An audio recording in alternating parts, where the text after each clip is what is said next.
Hey guys, welcome back to the channel. This is story about what if Naruto has memories of another life and knowledge of the future. DxD Part 1. Before I start, please do support for more amazing content and comments for Part 2.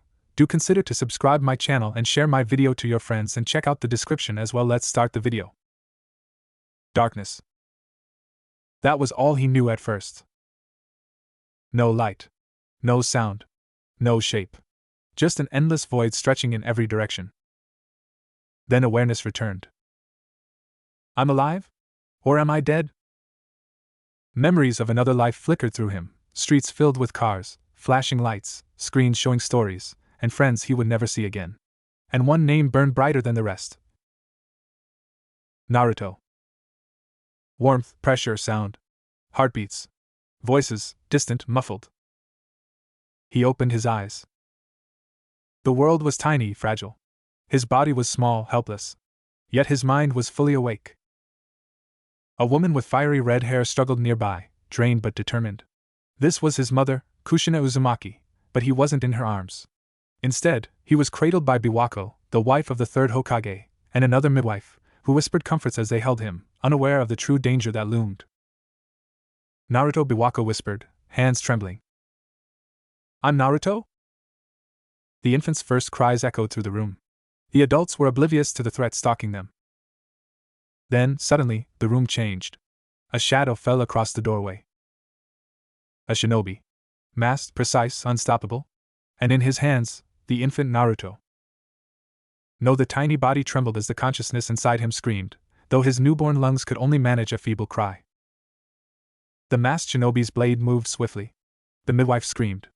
Biwako tried to shield him, but it was too late. Both women fell lifeless, silenced by the masked man's sudden attack. I can't die not like this. Before the shinobi could strike again, a flash of gold and white descended. Minato Namikaze, the fourth Hokage, appeared like lightning incarnate. Get him to safety, Minato shouted. With a precise strike, he freed the newborn from the shinobi's grasp, cradling him firmly in his arms. The room fell silent, save for the distant, growing roar of the Ninetales inside Kushina. The shinobi, undeterred, grabbed Kushina and forced the seal to break. The fox's chakra erupted, a storm of destruction, spilling into the village. Obito bent its fury to his will, sending it rampaging through Konoha. The village it's being destroyed. Naruto's tiny body felt the overwhelming surge of power. Fear and fury surged through him, mingled with the memories of his past life.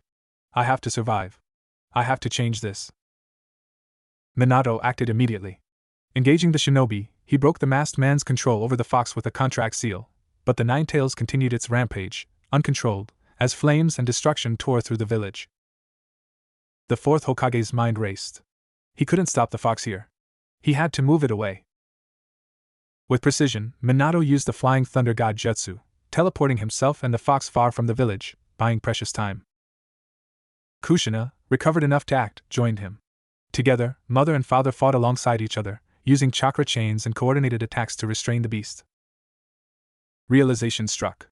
The only way to stop the fox completely was to seal it into someone.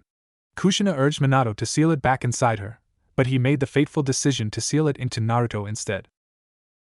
I'm going to protect him, Minato said, determination cutting through exhaustion. He dashed to the safe house where the newborn waited.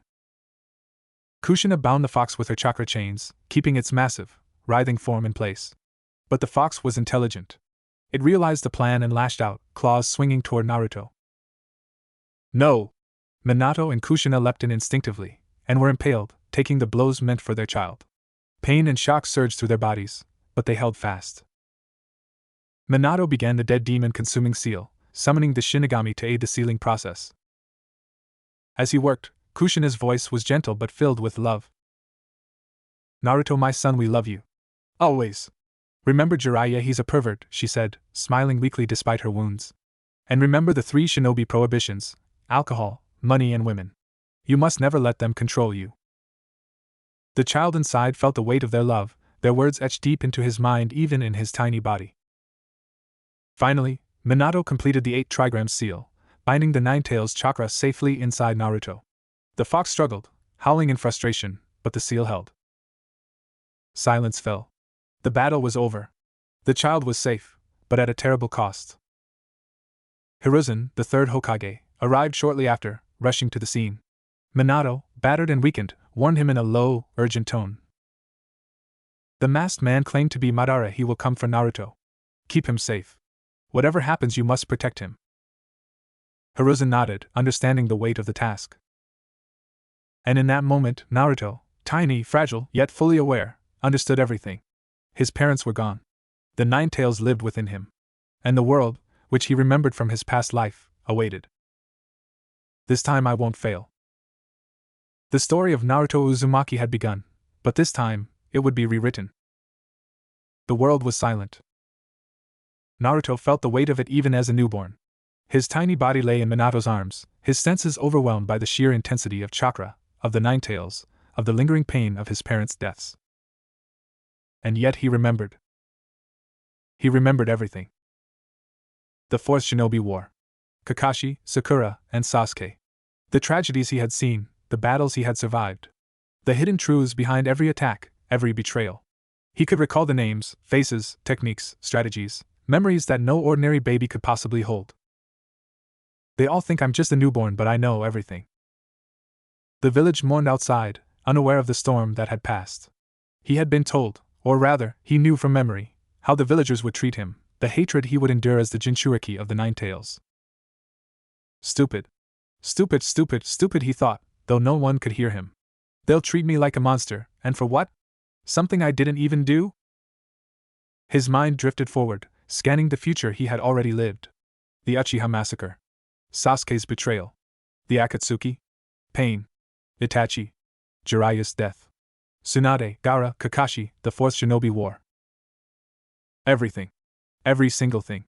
I've already seen it all.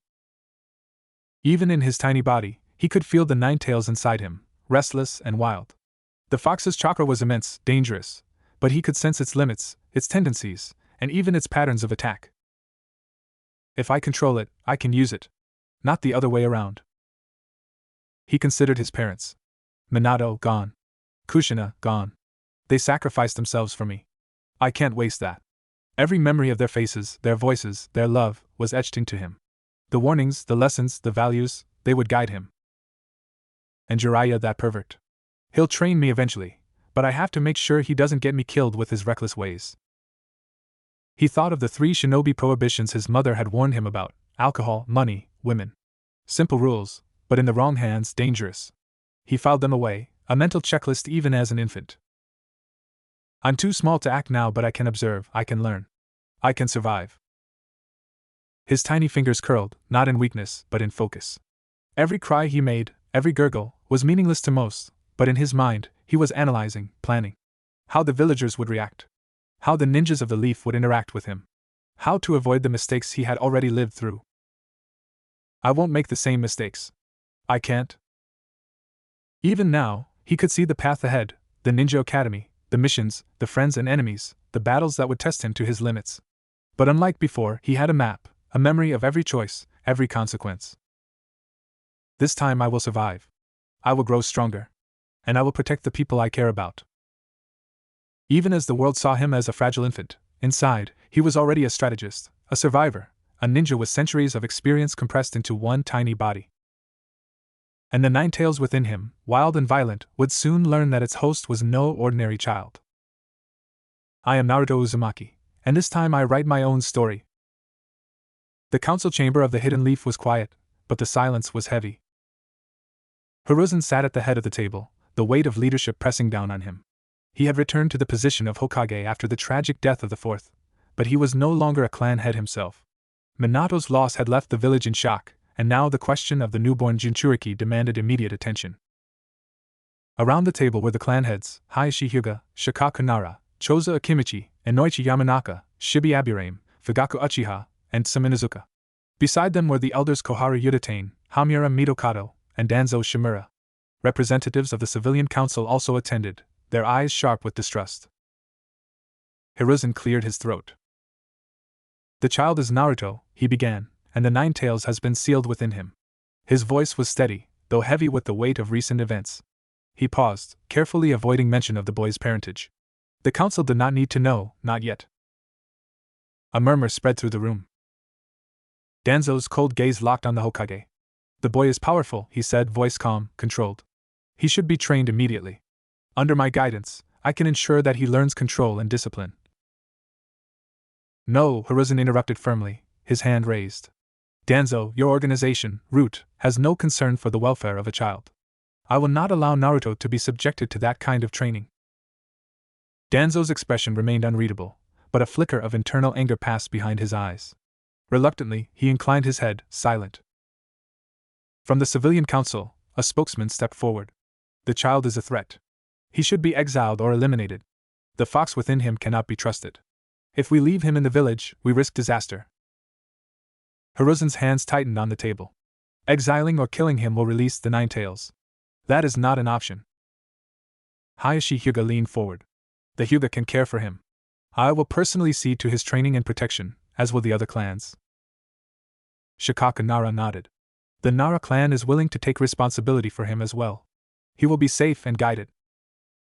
Choza Akimichi, Inoichi Yamanaka, and Shibi Aburame each echoed similar offers. The majority of the clans were prepared to adopt Naruto, to raise him as their own. Fugaka Uchiha's voice cut through the room. He is dangerous. The civilian council is correct. He cannot be trusted. I agree with their position. The room froze. The Uchiha head's opposition was absolute. Hiruzen's eyes scanned the council. No. The child will not be raised by any clan, nor by any one organization. He spoke slowly, deliberately. He will be sent to an orphanage. There, he will be cared for and raised safely until he enters the academy. Murmurs broke out among the clans and council members, but Hiruzen's gaze held them silent. He will not be trained by Danzo, he will not be cast out, and he will not be exposed to unnecessary risk, Hiruzen continued. The child is the vessel of the Nine Tails, yes, but he is still human. He must be protected first and foremost. That is my decision as Hokage. The council fell silent. Even Danzo, internal fury suppressed, gave a curt nod of compliance. The civilian council, frustrated but overruled, could do nothing. At that moment, somewhere in the village, the infant Naruto lay sleeping in a safe house, unaware to most of the discussion, yet entirely conscious within his tiny body. He felt the tension, the words, the judgment of every adult in the room. So this is how they see me, he thought. Dangerous. A weapon. Something to be contained. They think I'm powerless, they have no idea what I can do. Even as a newborn, the wheels of his mind turned. Every word, every hesitation, every glance he observed would be filed away for later. One day, he would remember this council, remember how each clan viewed him, how Danzo's control-minded gaze lingered too long. I will survive them all. I will grow stronger. And I will not be treated like a monster. Hiruzen's decision had been made, but for the reincarnated Naruto, this was only the beginning. The streets of the Hidden Leaf were unusually quiet that morning, though tension hung heavy in the air. News traveled faster than any official announcement. Rumors had spread, the child Naruto, only just born, carried the Nine Tails within him. Panic, fear, and suspicion rippled through the village. Parents hurried their children indoors, merchants whispered behind closed shutters, and shinobi exchanged worried glances as they patrolled the streets.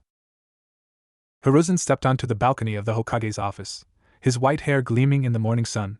The weight of the village pressed down on him, heavier than ever. He had returned to leadership after Minato's death, but this challenge felt personal. Every eye was upon him. Every citizen expected answers. Hear me, people of Konoha, Hiruzen began, his voice firm, carrying across the plaza below. I am aware that rumors have spread regarding the newborn child, Naruto. His gaze swept the crowd, noting fear, anger, and curiosity in equal measure. A murmur rose among the villagers. Hiruzen raised his hand to quiet them. Let me be clear, he continued. The child is under the protection of the village. Yes, he has the Nine Tails sealed within him. But he is still an infant. He is not your enemy. The laws of the village forbid any disclosure of this information to him, or to any child in the village. The younger generation must grow without this knowledge. Some in the crowd nodded, relief mingling with lingering suspicion. Others scowled, unconvinced. I understand your fear, Hiruzen said, his voice grave. But spreading misinformation, or attempting to harm the child, will endanger the entire village. The Nine Tails chakra is dangerous, yes, but it is under the control of trained shinobi. Panic will not protect you. Only unity will.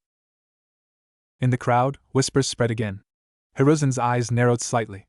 Of course, this leak came from someone who wanted control. He had his suspicions. Danzo Shimura, ever calculating, ever patient, had always placed ambition above the welfare of children or the village. I have no proof, Hiruzen admitted silently, but I will watch him closely. He lifted his hand one last time. I will not tolerate panic. I will not tolerate violence or interference. Naruto will be raised safely, and he will enter the academy when the time comes. Trust your Hokage to protect the village and this child. The crowd fell silent. Some bowed in respect. Others simply stared, unsure. Inside the Hokage's office, Hiruzen returned to his desk, deep in thought. He could feel Danzo's presence everywhere, in subtle ways, the whispered conversations, the disapproving glances, the way the leak had spread. It was deliberate, calculated, and he had no proof. If he wants the child for his own purposes, I cannot allow it. I will not let him touch Naruto. Far away, in a secure safe house, the newborn Naruto slept, entirely unaware of the speech or the panic his existence had caused. Yet inside his tiny body, awareness stirred. He sensed the fear in the village, the shifting priorities of the adults, the unspoken agendas. They fear me, he thought. They don't know me yet, but they will. And I will be ready. The village moved cautiously that day, under the watchful eyes of its leaders. And in the shadows, one man's calm exterior hid ambition and anger. Danzo had no intention of giving up, not yet. The orphanage was quiet. Too quiet. Naruto lay in his crib, small, fragile, yet entirely aware. The caretakers came and went like clockwork, feeding him, changing him, checking his temperature, but never staying long. They did the bare minimum. Occasionally, they whispered to each other, glancing at the infant as if he were nothing more than a dangerous curiosity. He noticed everything. The way the caretakers avoided eye contact. The subtle tension in their shoulders. The way other children were kept at a distance, their curiosity carefully discouraged. They think I'm dangerous. They think I can't understand.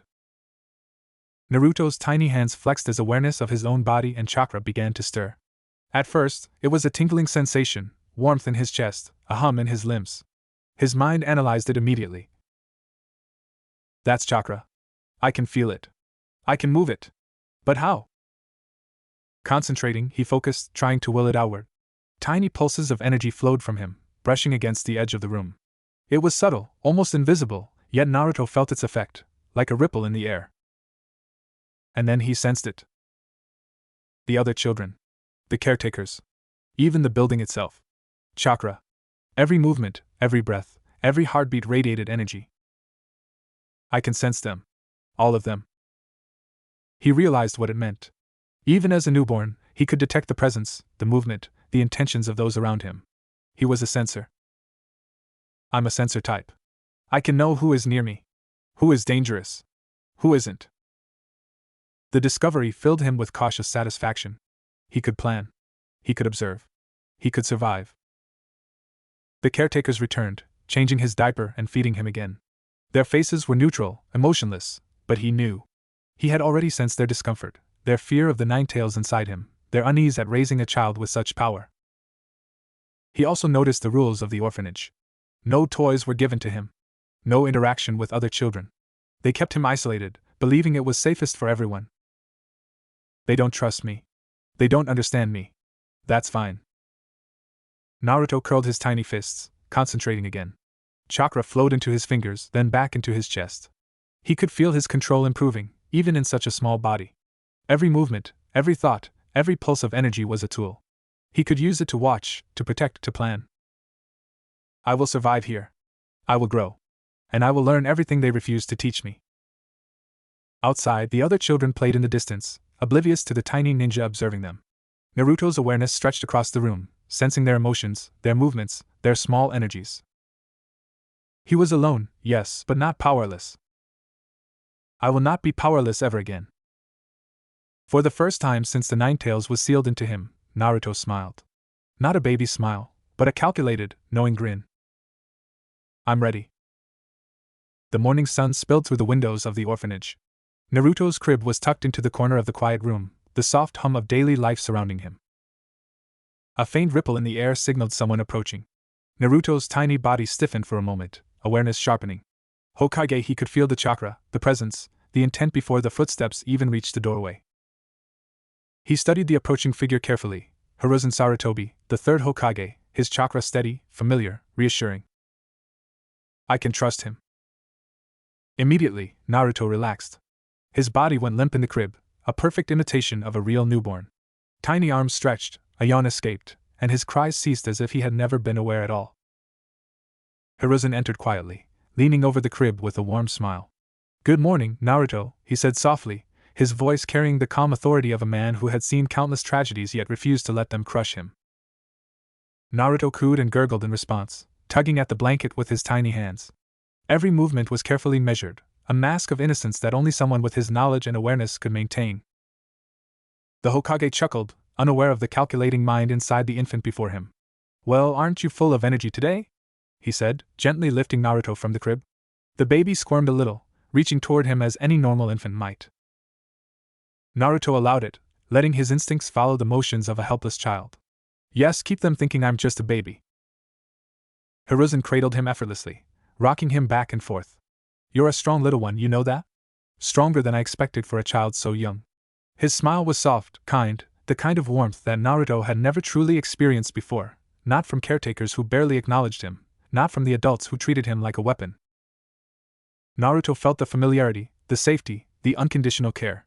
He responded with coos and gurgles, his tiny fingers grasping at Hiruzen's sleeve.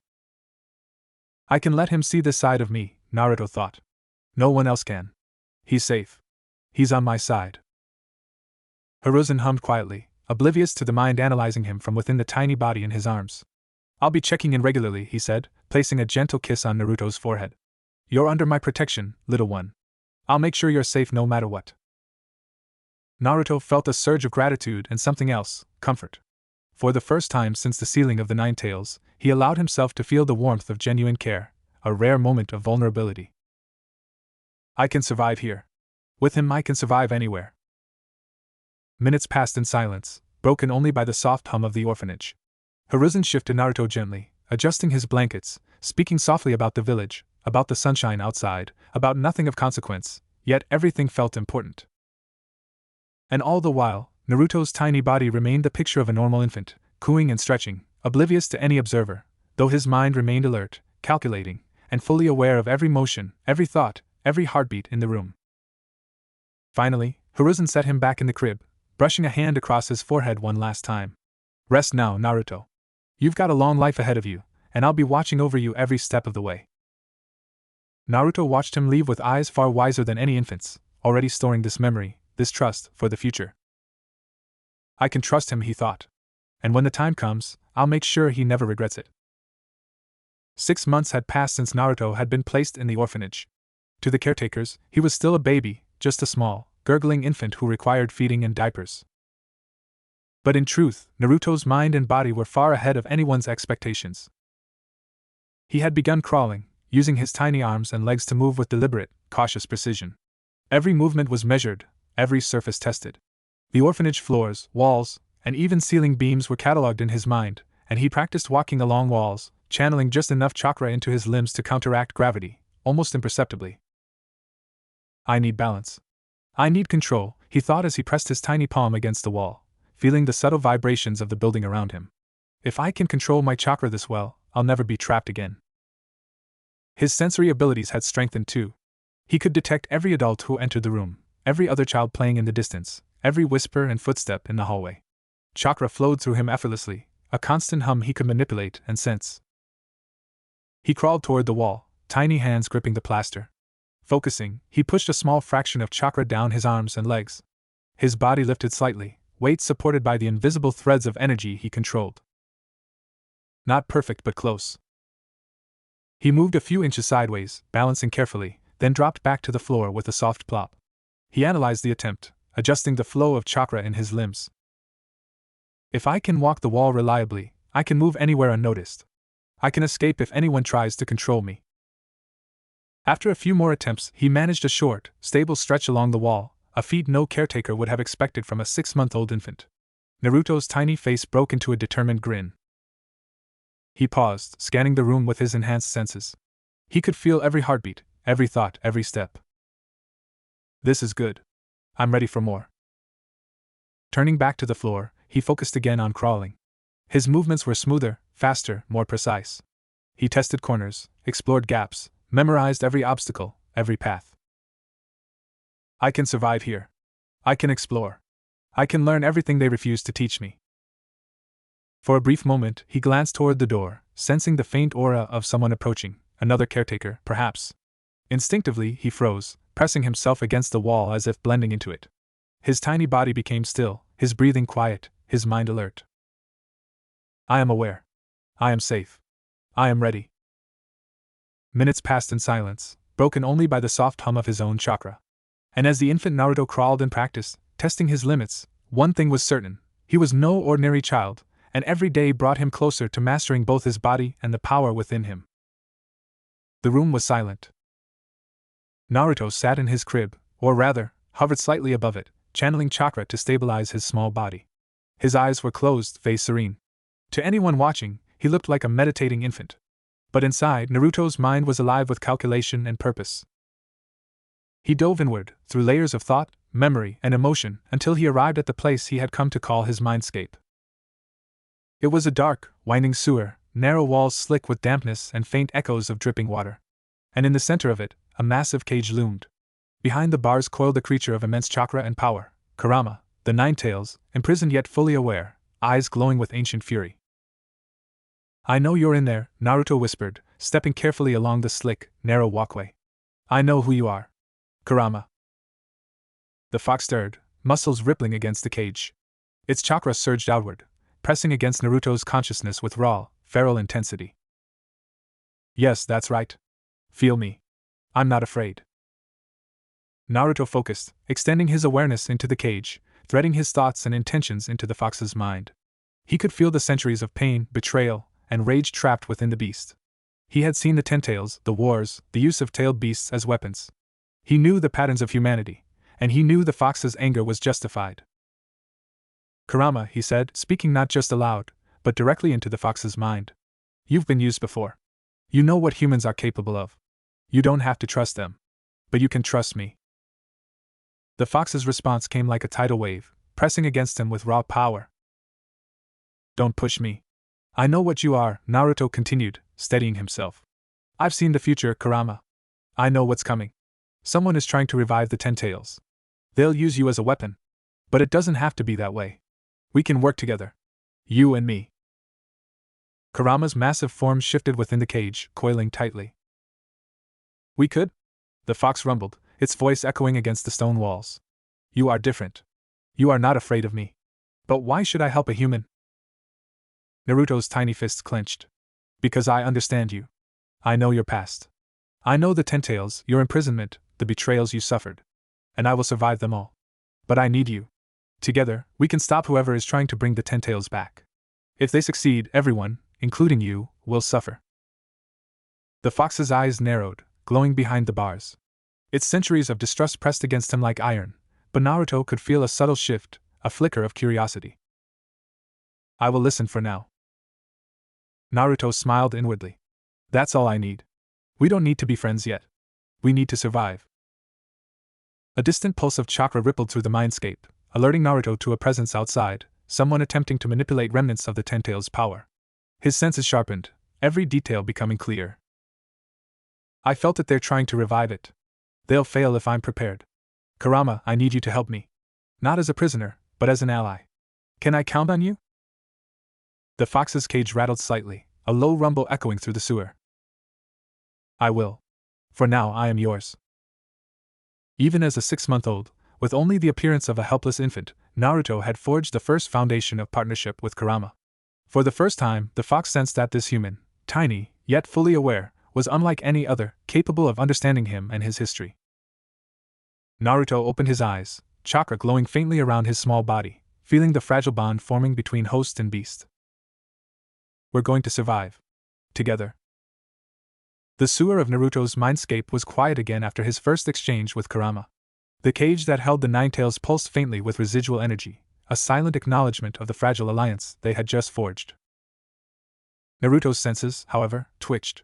Something else, something ancient, had entered the space. A presence unlike any chakra he had ever felt. Strange, he thought, opening his awareness. It's not the fox. It's different. The shadows of the sewer stretched, and in a swirl of ethereal light, a figure appeared. Tall, robed in simplicity yet radiating calm power, eyes bright with wisdom beyond the ages. This was Azura Otsutsuki, the spiritual essence of the man whose lineage had been tasked with preserving peace and balance. Naruto's heart surged with recognition. I know who you are. The figure smiled gently. Naruto Uzumaki, Azura's voice resonated like a calm whine through the sewer. I have been waiting for you. You carry within you great power, and a great burden. But you are not alone. Naruto stepped closer, tiny fists clenched, chakra humming softly around him. I know, he said quietly. I can sense everything. The Nine-Tails Kurama in you. Who are you really? I am Azura Otsutsuki, the figure said, bowing his head slightly. Long ago, I struggled alongside my brother, Indra. Our conflict shaped the fate of humanity and the shinobi world. But the cycle continues. Just as Indra has been reincarnated, so too have I. My purpose now is to guide you, Naruto. You will need more than your own strength to face what is coming. Naruto's eyes widened. Indra, his reincarnation? I know who that is. That's Sasuke. Azura nodded gravely. Yes. Sasuke carries my brother's will, just as you carry the legacy of my spirit. Together, you are the continuation of our struggle, and the chance to end it. But your path will be difficult, Naruto. You will face hatred, mistrust, and enemies who wish to exploit both you and Kurama. Naruto's tiny body felt the weight of the words, yet his mind remained sharp.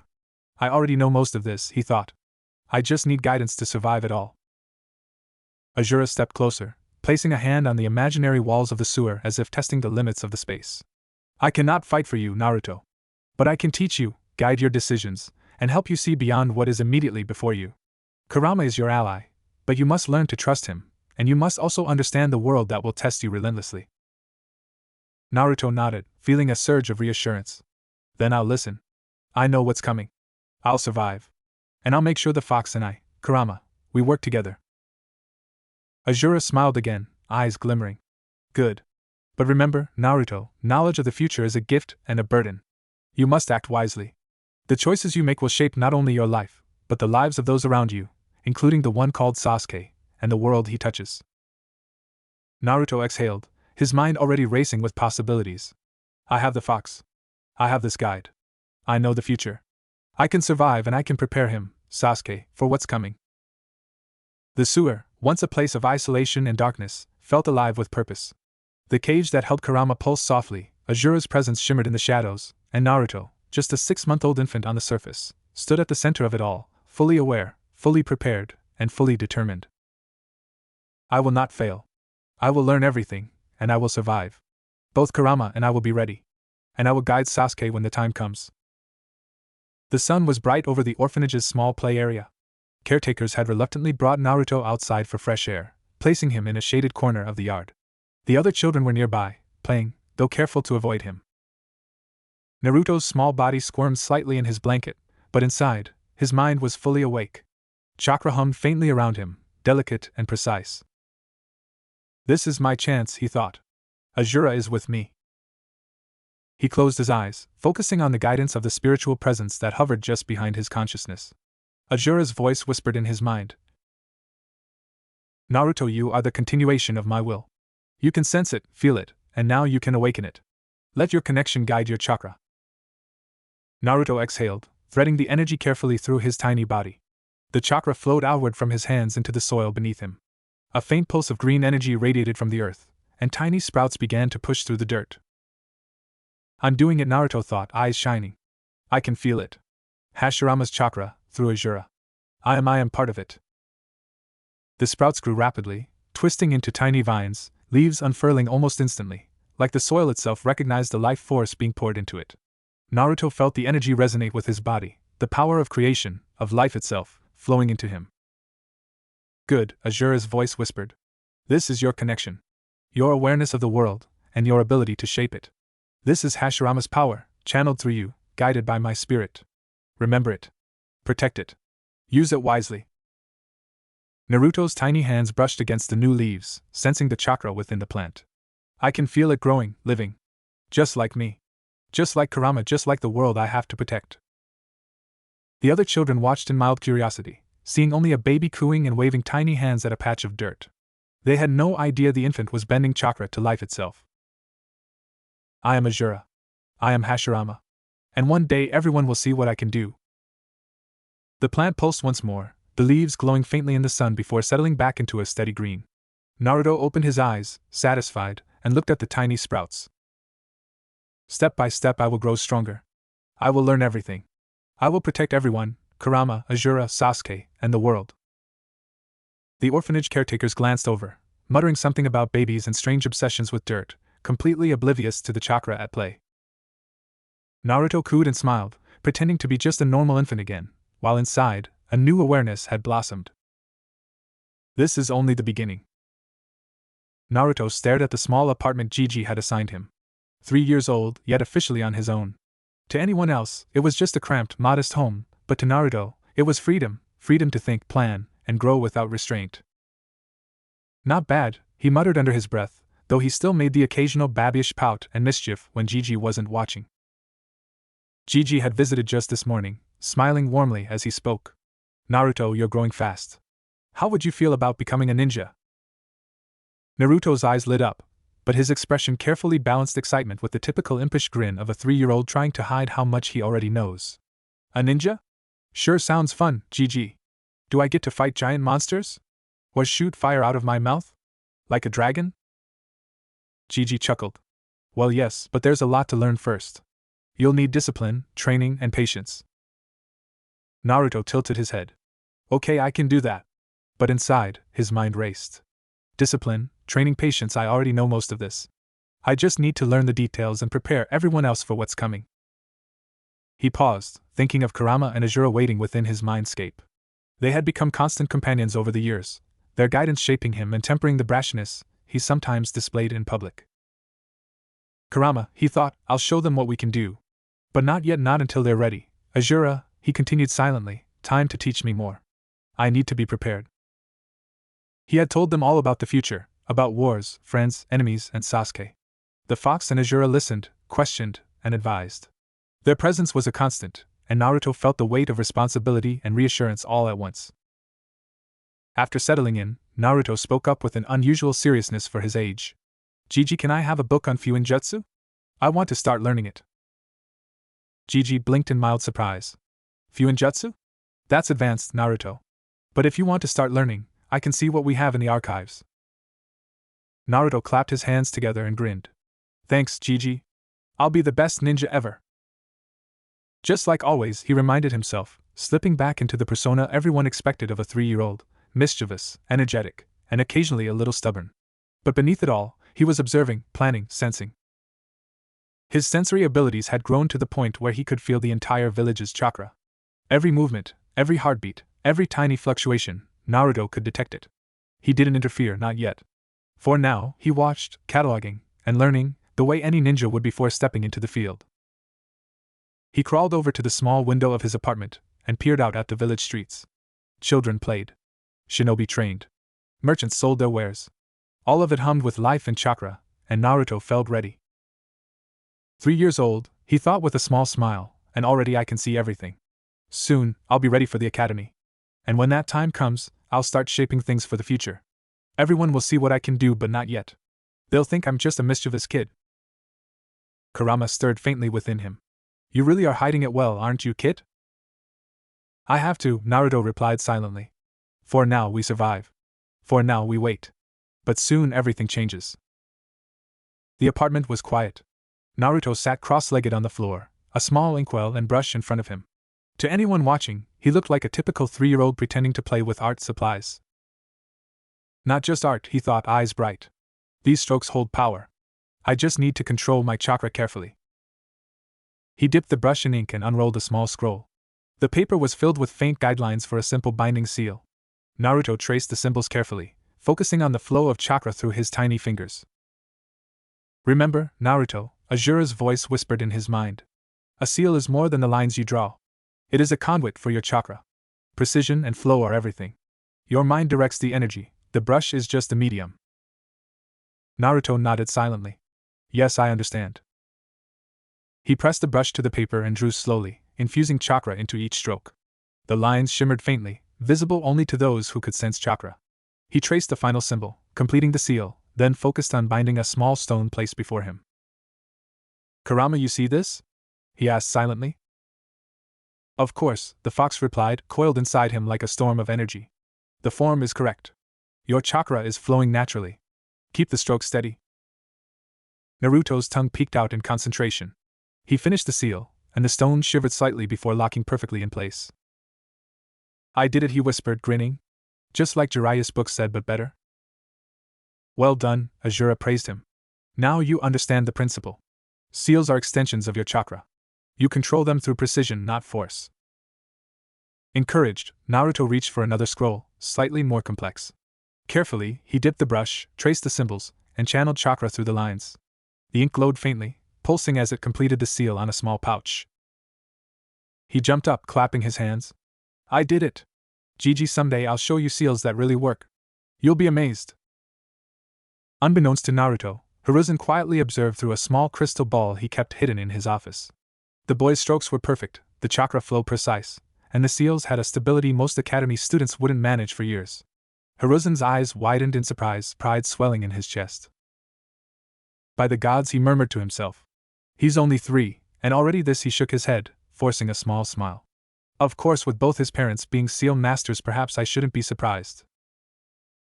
Hiruzen allowed himself a quiet moment to admire Naruto's focus, precision, and determination, though he had no idea just how far beyond ordinary the child had already come. Back in the apartment, Naruto waved at an imaginary figure and giggled. Thanks, Kurama. Thanks, Azura. We did it. You're growing too fast, kid, Kurama murmured inside him, eyes flickering with amusement. But your control is impressive. Keep refining it. I have to, Naruto replied silently. The world won't notice yet. But one day they'll see what I can do. The sun had just begun to dip toward the horizon, bathing the village in warm amber light. Naruto sat in his apartment, listening carefully. The ANBU station by the Hokage had been watching him all day, a precaution Hiruzen insisted upon. Good, they're distracted, Naruto thought, eyes narrowing. Now's my chance. He activated the stealth techniques he had been practicing, masking his presence with subtle chakra, blending perfectly into the shadows. Even the ANBU stationed outside couldn't sense him. Not today. Not yet.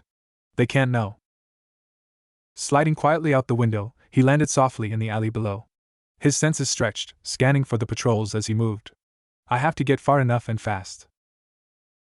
Finally, Naruto reached a small grove at the edge of the village, a hidden corner of trees and overgrown roots. He knelt in the dirt, closing his eyes, and let his chakra flow into the nearby trees. Remember, Naruto, Azura's voice whispered in his mind. Mokutan is not just about creating plants. It responds to your will. Let the wood think with you, and it will extend your presence. Naruto nodded, smiling faintly. Time to try the new technique, the living forest. He focused on a large tree in front of him. The bark shifted slightly under his influence, and slowly, a wooden faceless figure emerged from the trunk. It looked humanoid, but unlike a clone, its body was made of twisted roots and branches. Its face was blank, smooth, and featureless, giving it an uncanny, silent presence. Amazing, Naruto whispered. And I can connect my senses to it. The living forest stretched its arms and crouched low, moving silently among the grove. Naruto closed his eyes, and through his chakra, he felt every movement of the wooden figure, every subtle vibration, every step it took. He could detect the faintest ripple in the air around it, as if he were inside the clone itself. Impressive, Kurama rumbled inside him. It's responsive to your chakra. You can see through it, sense through it, but don't overextend. Your connection is fragile if you push too far. Naruto grinned. I know. But I can practice it little by little. This could be huge. Not just for stealth, but for scouting, for protection, for everything. Good, Azura whispered. You are learning to extend your senses beyond your body. The living forest is not a replacement for your skill, it is an extension. Treat it carefully, and it will serve you well. Naruto nodded, crouching low as the wooden ninja moved silently among the trees. He guided it, testing its reach and precision, while masking both himself and the clone from prying eyes. You're ambitious, Kurama noted, but your instincts are sharp. Keep refining this. One day, it may save you in ways ordinary techniques cannot. I will, Naruto replied silently. No one can know yet. Not the villagers, not even Gigi. Only me, Kurama, and Azura. The living forest retreated into the trunk of the tree when Naruto was done, merging seamlessly with the bark. He opened his eyes, smiling faintly at his hidden accomplishment. 3 years old and already creating a ninja out of trees. No one suspects a thing. Night had fallen over Konoha, the streets quiet under the glow of the moon. Inside the Hyuga estate, the clan had already celebrated Hinata's birthday earlier in the evening. The candles were now extinguished, the estate silent, and Hinata slept peacefully in her room, unaware of the danger creeping closer. High above, in his small apartment, Naruto sat cross-legged, eyes closed, hands resting gently on his knees. The room was dim, with only the soft flicker of moonlight through the window. He breathed slowly, sensing everything in the village below. Hinata's asleep Kumo ninja are moving toward her room, he thought, focusing his chakra. I have to act now. His sensory abilities, honed beyond the capacity of most shinobi, allowed him to detect the precise movement of the intruders. Their chakra was small, calculated, but intent was clear. They aimed to kidnap Hinata for her Byakugan. The living forest will stop them without anyone knowing, Naruto whispered to himself. He let his chakra flow outward, reaching into the trees and plants surrounding the Hyuga estate. Slowly, the living forest responded, roots twisting beneath the ground, branches shifting like silent sentinels.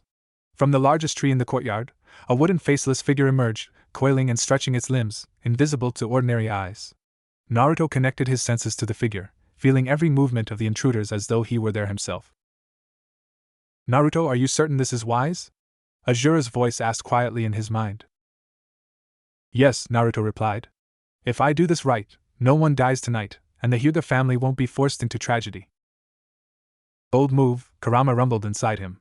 But your control is precise. Proceed carefully. The Kumo ninja crept into the estate, confident in the cover of night. One reached Hinata's room and attempted to snatch her from the bed, but before they could escape, the living forest struck. Wooden limbs wrapped tightly around them, roots coiling into a complex Mokuton cage, suspending the intruders midair. They struggled in vain, unable to move, yet suffered no injuries. Perfect, Naruto thought, sensing every shift of their chakra. Hayashi won't have to fight. Hinata is safe. I've changed what was supposed to happen. Naruto, remarkable, Azura whispered. You are rewriting fate itself. And no one can touch them now, Kurama added. You've done well. Your foresight is as strong as your power. Hinata stirred slightly in her sleep, sensing the strange stillness in the room but feeling nothing threatening. She remained completely unaware of the wooden faceless figure restraining her attackers. Naruto exhaled, eyes still closed, sensing the sealed chakra of the intruders, the gentle rhythm of Hinata's breathing, and the subtle energy of the living forest holding everything in place. All was controlled, contained, and protected. This is what the living forest is for, he thought. Not just hiding, not just fighting, but preserving life. And for the first time that night, he allowed himself a small, satisfied grin.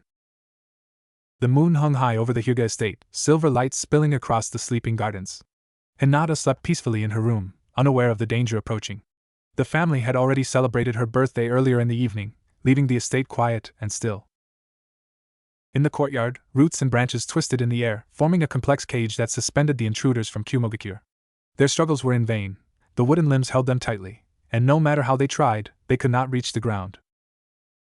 Hayashi Hyuga arrived first, alerted by faint chakra disturbances. His Byakugan flared, scanning the courtyard. What? He whispered. Through his Byakugan, he could see the Kumo ninja, suspended midair, their chakra flaring in frantic struggle. But what caught his attention was the cage itself. This isn't ordinary Mokuton, Hayashi thought, narrowing his eyes. The technique, it's exactly like one the first Hokage used, but who could perform it? He stepped closer, examining the wooden structure.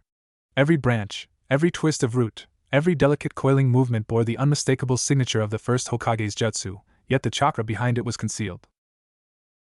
It's a jutsu of the first Hokage, Hayashi murmured under his breath, bowing his head slightly in respect. But who could wield it here unseen? Hayashi turned to one of his trusted attendants. Go immediately and fetch the Hokage. Tell him we have intruders contained, but the technique used is the first Hokage's Mokuton. He must come at once. Hinata stirred slightly in her sleep, sensing the subtle pulse of chakra in the courtyard but feeling no danger. Hayashi's fists clenched. If someone can create this, they are no ordinary shinobi, and I must report it. Moments later, Hiruzen arrived at the estate. His eyes scanned the scene, landing on the suspended intruders and the intricate wooden cage. First Hokage's Mokuton, he murmured. No one in the village could wield this technique lightly. Hayashi maintained his formal posture. Hokage-sama, The intruders are contained, but the jutsu it is unlike anything we have seen. Whoever performed it is extraordinarily skilled. We should investigate carefully. Bold move, Kurama rumbled inside Naruto's mind. And they still don't know it's you. Keep it that way. Naruto, meditating quietly in his apartment, felt the pulse of the intruder's chakra and the subtle movements of the living forest. Good, they've noticed the jutsu, but no one suspects me. Everything is working perfectly. He allowed himself a small smile. Hinata is safe. Hayashi doesn't have to fight. The ninja won't die. And the living forest remains a secret. The Hyuga estate was silent under the pale glow of the moon when Hiruzen Sarutobi arrived, guided by one of Hayashi's attendants. The elderly Hokage moved through the courtyard, his sharp eyes immediately falling upon the strange sight before him.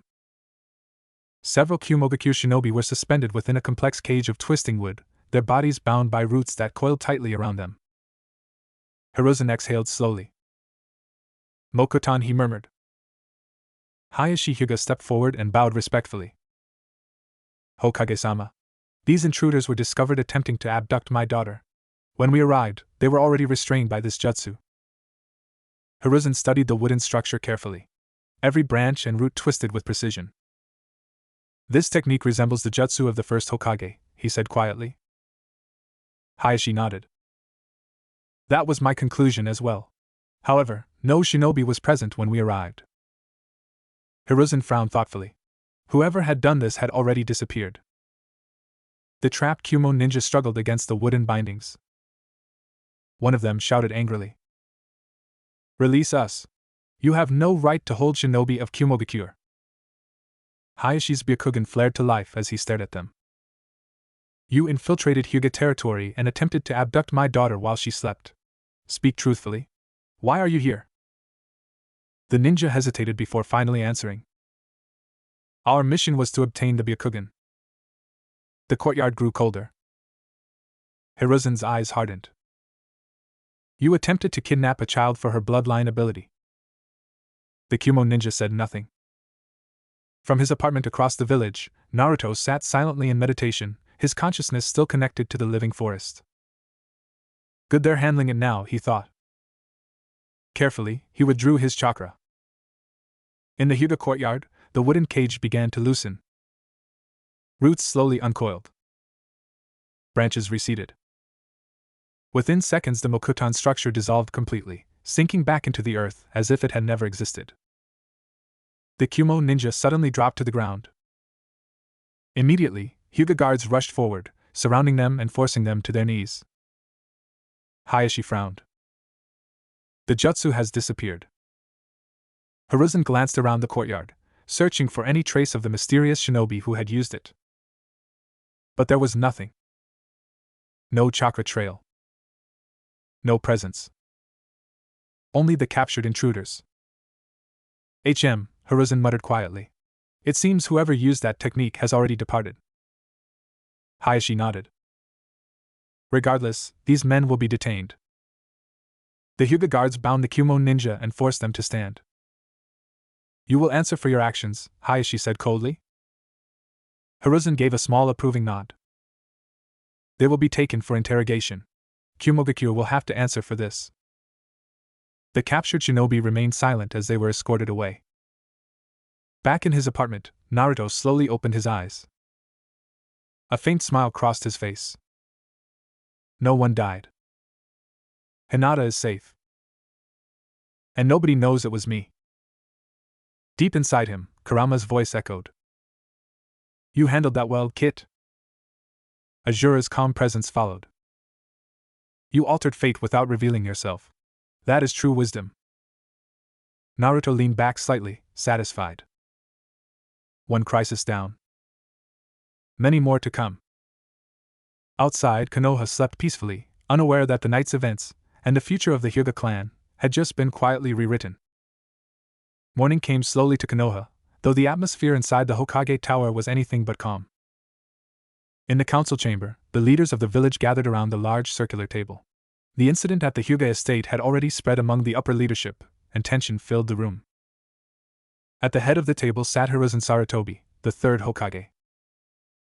Around him were the elders Hamura Mitokado and Koharu Yuditane, along with Danzo Shimura, his expression unreadable. Hiruzen exhaled slowly and began. Last night, several shinobi from Kumogakure infiltrated the Hyuga compound and attempted to abduct Hinata Hyuga. A murmur spread through the room. Hayashi's voice was calm but cold. They intended to take her Byakugan. Shikaka leaned back in his chair, frowning. That's bold. Kumo must be desperate to risk something like that. Troublesome. Hiruzen nodded. The intruders were captured before they could escape. Fugaka crossed his arms. And how exactly did that happen? Hayashi spoke. When my guards and I arrived, the Kumogakure shinobi were already restrained. He paused. By Mokutan. The room fell completely silent. Choza blinked. Mokutan? Inoichi leaned forward slightly. You mean the first Hokage's wood style? Hayashi nodded. The technique was unmistakable. Hamiura frowned. That is impossible. The first Hokage has been dead for decades. Shibi adjusted his glasses slightly. Then someone capable of replicating his jutsu exists. Danzo finally spoke. Or someone wishes us to believe that. All eyes shifted toward him. Danzo continued calmly. Mokutan is an extremely rare Kekkai Genkai tied to the Senju lineage. The appearance of such a technique should not be ignored. Shikaka sighed. Troublesome. Whoever did it stopped a kidnapping and captured the intruders without killing them. That sounds like someone protecting the village to me. Danzo's visible eye narrowed slightly. Or someone demonstrating power. Hayashi spoke again. The shinobi responsible never revealed themselves. By the time we arrived, the technique was already active. Hiruzen folded his hands. The intruders were taken into custody and interrogated. They confirmed their mission was to capture Hinata Hyuga for her Byakugan. Some slammed her fist on the table. Those bastards. Choza growled. Kumo is asking for war. Hiruzen shook his head slowly. I have already sent a formal letter to the Reikage demanding an explanation. The room grew quiet again. We have not yet received a response. Shikaka rubbed his chin thoughtfully. Troublesome. So we wait. Hayashi nodded. The Hyuga clan stands ready if necessary. Fugaka finally spoke again. But the real question remains. Everyone looked at him. Who used Mokutan? No one had an answer. Hamiura frowned. If someone in the village truly possesses that ability, we should know who it is. Danzo's voice was calm but sharp. Yes. A power like that should belong to the village. Hiruzen's eyes hardened slightly. If someone protected Konoha last night, they have already proven where their loyalties lie. Danzo said nothing more, but his gaze remained calculating. After several moments, Hiruzen spoke again. For now, our priority is diplomatic. We will await the Reikage's response before taking further action. The council slowly began to disperse, though the tension remained thick in the air. Hayashi lingered for a moment. Hokage-sama, he said quietly, whoever used that jutsu saved my daughter. Hiruzen nodded. Yes. His voice was thoughtful. And someday I suspect we may learn who our mysterious protector is.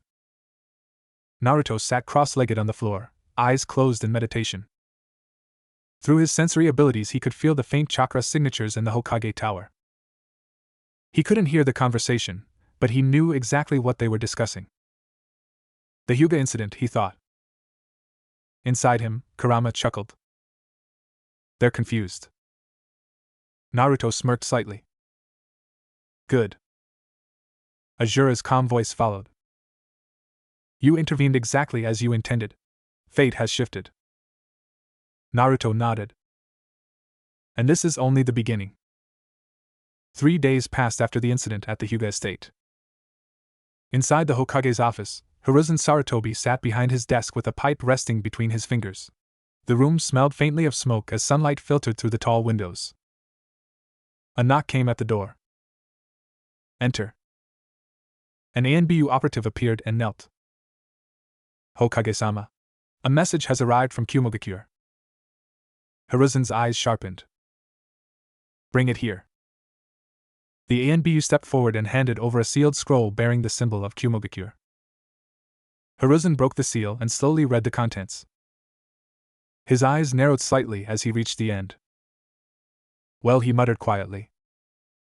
Across the room, Shikaku Nara, who had been called in to assist with the diplomatic situation, raised an eyebrow. That expression usually means something interesting. Hiruzen handed him the letter. Read it.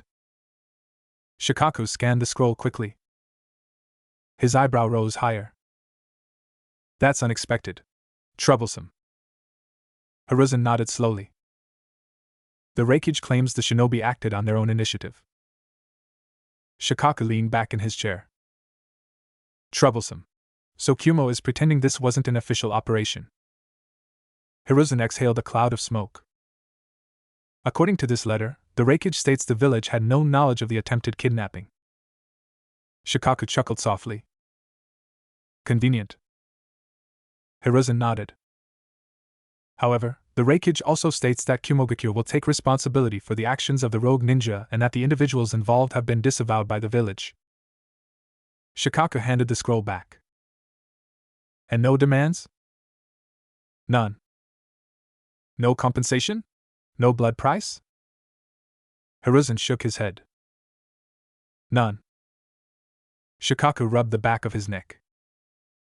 Troublesome. Well, that's actually the best outcome we could have hoped for. Hiruzen nodded thoughtfully. If those shinobi had died during the incident, the Reikage might have demanded retaliation. But since they were captured alive, Shikaku finished, Kumo can claim they acted independently and save face. Hiruzen leaned back in his chair. The peace treaty will proceed as planned. Shikaku sighed in relief. That saves us from a diplomatic nightmare. Troublesome. Hiruzen's eyes drifted toward the village outside the window. But one mystery still remains. Shikaku smirked. The troublesome Mokutan user. Hiruzen nodded slowly. Yes. He tapped the scroll lightly against the desk. Whoever intervened prevented a kidnapping, avoided bloodshed, and may have prevented a war. Shikaku shrugged. Troublesome. If they wanted recognition, they would have revealed themselves. Hiruzen smiled faintly. Perhaps. But in the back of his mind, the old Hokage wondered. Someone in this village can use the first Hokage's jutsu. And they chose to remain hidden. Naruto sat cross-legged on the floor, eyes closed as he meditated. His sensory abilities quietly spread through the village like an invisible net. He felt the familiar chakra signature of the Hokage Tower. Moments later, he sensed a subtle shift in emotion. Relief. Naruto opened one eye and grinned.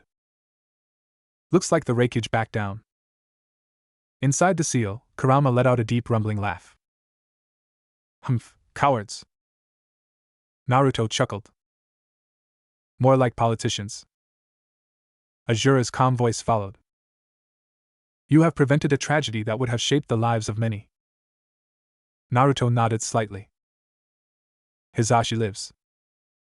Niji grows up without hating the main house. And Hinata. He smiled faintly. Her life will be different too. Kurama spoke again. You enjoy meddling with fate. Naruto leaned back against the wall. Not meddling. Fixing things. Outside his window, the village carried on peacefully, unaware how close it had come to another international conflict. And how one hidden shinobi had quietly changed history. The Hyuga compound was quiet that evening. Lanterns glowed softly along the stone pathways, casting long shadows across the immaculate gardens. The tension from the past few days had finally begun to fade now that the message from Kumogakure had arrived. No compensation demanded. No blood price. The peace treaty would stand. Inside the main residence, Hayashi Hyuga sat in a private room overlooking the garden. His posture was straight, but his expression was thoughtful. A soft knock came at the door. Enter. The door slid open and Hisashi Hyuga stepped inside. The two men looked nearly identical, same dark hair, same pale Byakugan eyes. Only one detail separated them. The caged bird seal branded upon Hisashi's forehead. Hisashi knelt respectfully. Brother. Hayashi gestured toward the seat across from him. Sit, Hisashi. Hisashi did so, studying his older twin. You wish to speak with me? Hayashi nodded slowly. Yes. For a moment neither man spoke. Finally Hayashi broke the silence. You know about the kidnapping attempt? Hisashi nodded. The entire clan is aware. Hayashi's gaze drifted toward the garden. In another outcome, this incident could have forced the clan into a terrible decision. Hisashi understood immediately. The branch family existed to protect the secrets of the Byakugan. If Kumogakure had demanded the body of the Hyuga clan head as compensation, Hayashi's life would have been forfeit. But there was a loophole. The branch family? Hisashi. Hisashi smiled faintly. I would have gone in your place. Hayashi's eyes hardened slightly. That is precisely why I wish to speak with you. Hisashi tilted his head. Oh?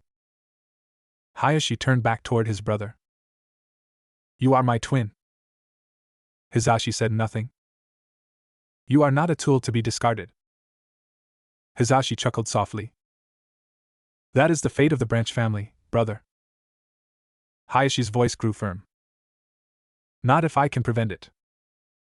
Hisashi's expression softened slightly. You've always carried the burden of the clan heavily. Hayashi shook his head. No. We both have. For a moment, the two brothers simply sat in silence. Finally Hisashi spoke again. The true mystery is still the one who intervened. Hayashi nodded. The Mokutan user. Hisashi leaned back slightly. The first Hokage's jutsu appearing out of nowhere, restraining elite Kumogakure shinobi, and then disappearing just as suddenly. Hayashi's eyes narrowed slightly. Whoever they are, they possess extraordinary power. Hisashi smiled. And yet they chose to remain unseen. Hayashi looked toward the house where his daughter slept. They saved Hinata. Hisashi followed his brother's gaze. Yes. Hayashi spoke quietly. And because of them, this clan did not have to sacrifice one of its own. Hisashi stood slowly. Well, he said lightly, whoever this mysterious shinobi is, I think I owe them a drink. Hayashi actually allowed himself the faintest hint of a smile. That would violate the 3 shinobi prohibitions. Hisashi chuckled. Perhaps just this once. The brothers shared a rare moment of quiet understanding. Neither of them realized that far across the village, the one who had changed their fate was sitting quietly in a small apartment. Naruto stretched slightly after finishing his evening meditation. His sensory field brushed lightly against the Hyuga compound. He could feel the calm atmosphere within the estate. Everything was peaceful. Naruto smiled faintly. Good. Inside the seal, Kurama spoke. So the Hyuga live on, thanks to you. Naruto shrugged slightly.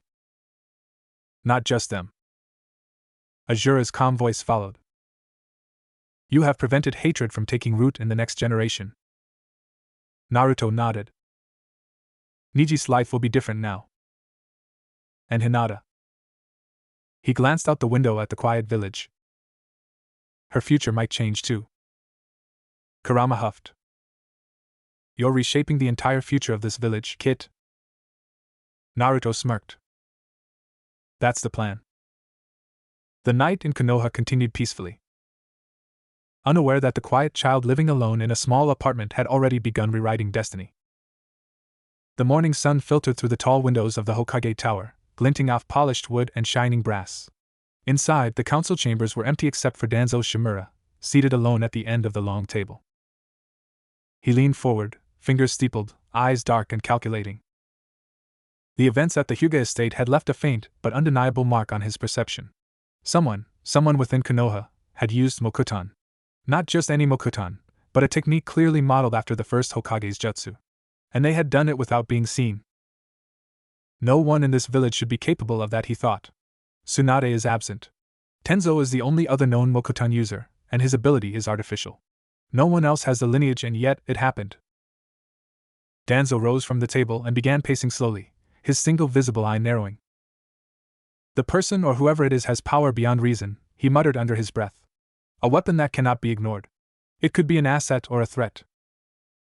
He paused, hand brushing the edge of the table. Do not be fooled, he continued. Protecting the village does not excuse secrecy. Control must be maintained. I will know who this person is, and they will belong to Root. Danzo tapped his cane lightly, the only sound echoing in the silent room. He considered the possibilities carefully.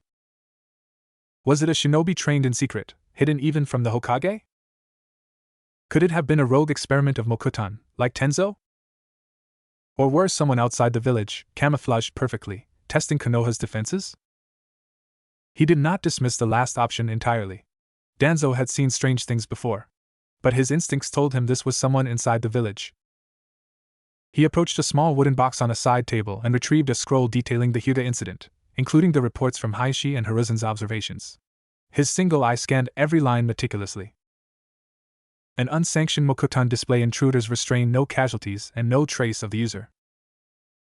He exhaled slowly. Impossible, he thought. And yet, the Hokage seems unaware of the user. Suspicious. Danzo's mind began to calculate. Observation points around the village. Records of unusual chakra signatures in recent days. Monitoring all children of the village with potential for advanced abilities. Yes, he murmured. If this is a child, they must be controlled before they become a threat. He picked up an ink brush and began writing detailed orders, quietly. Route A and BU assigned to monitor village for possible Mokutan activity. Investigations must be subtle. No one may know Danzo is looking. Danzo finally leaned back, satisfied with the preliminary plans. Soon, he whispered to himself, I will know who wields such power, and they will serve Root. Meanwhile, across the village, Naruto sat quietly, meditating in his small apartment. His mind extended subtly through the village, sensing chakra flows, ANBU patrols, and the faint tension emanating from the Hokage Tower. Someone suspicious, Naruto thought calmly. Inside him, Kurama rumbled, bold and irritated.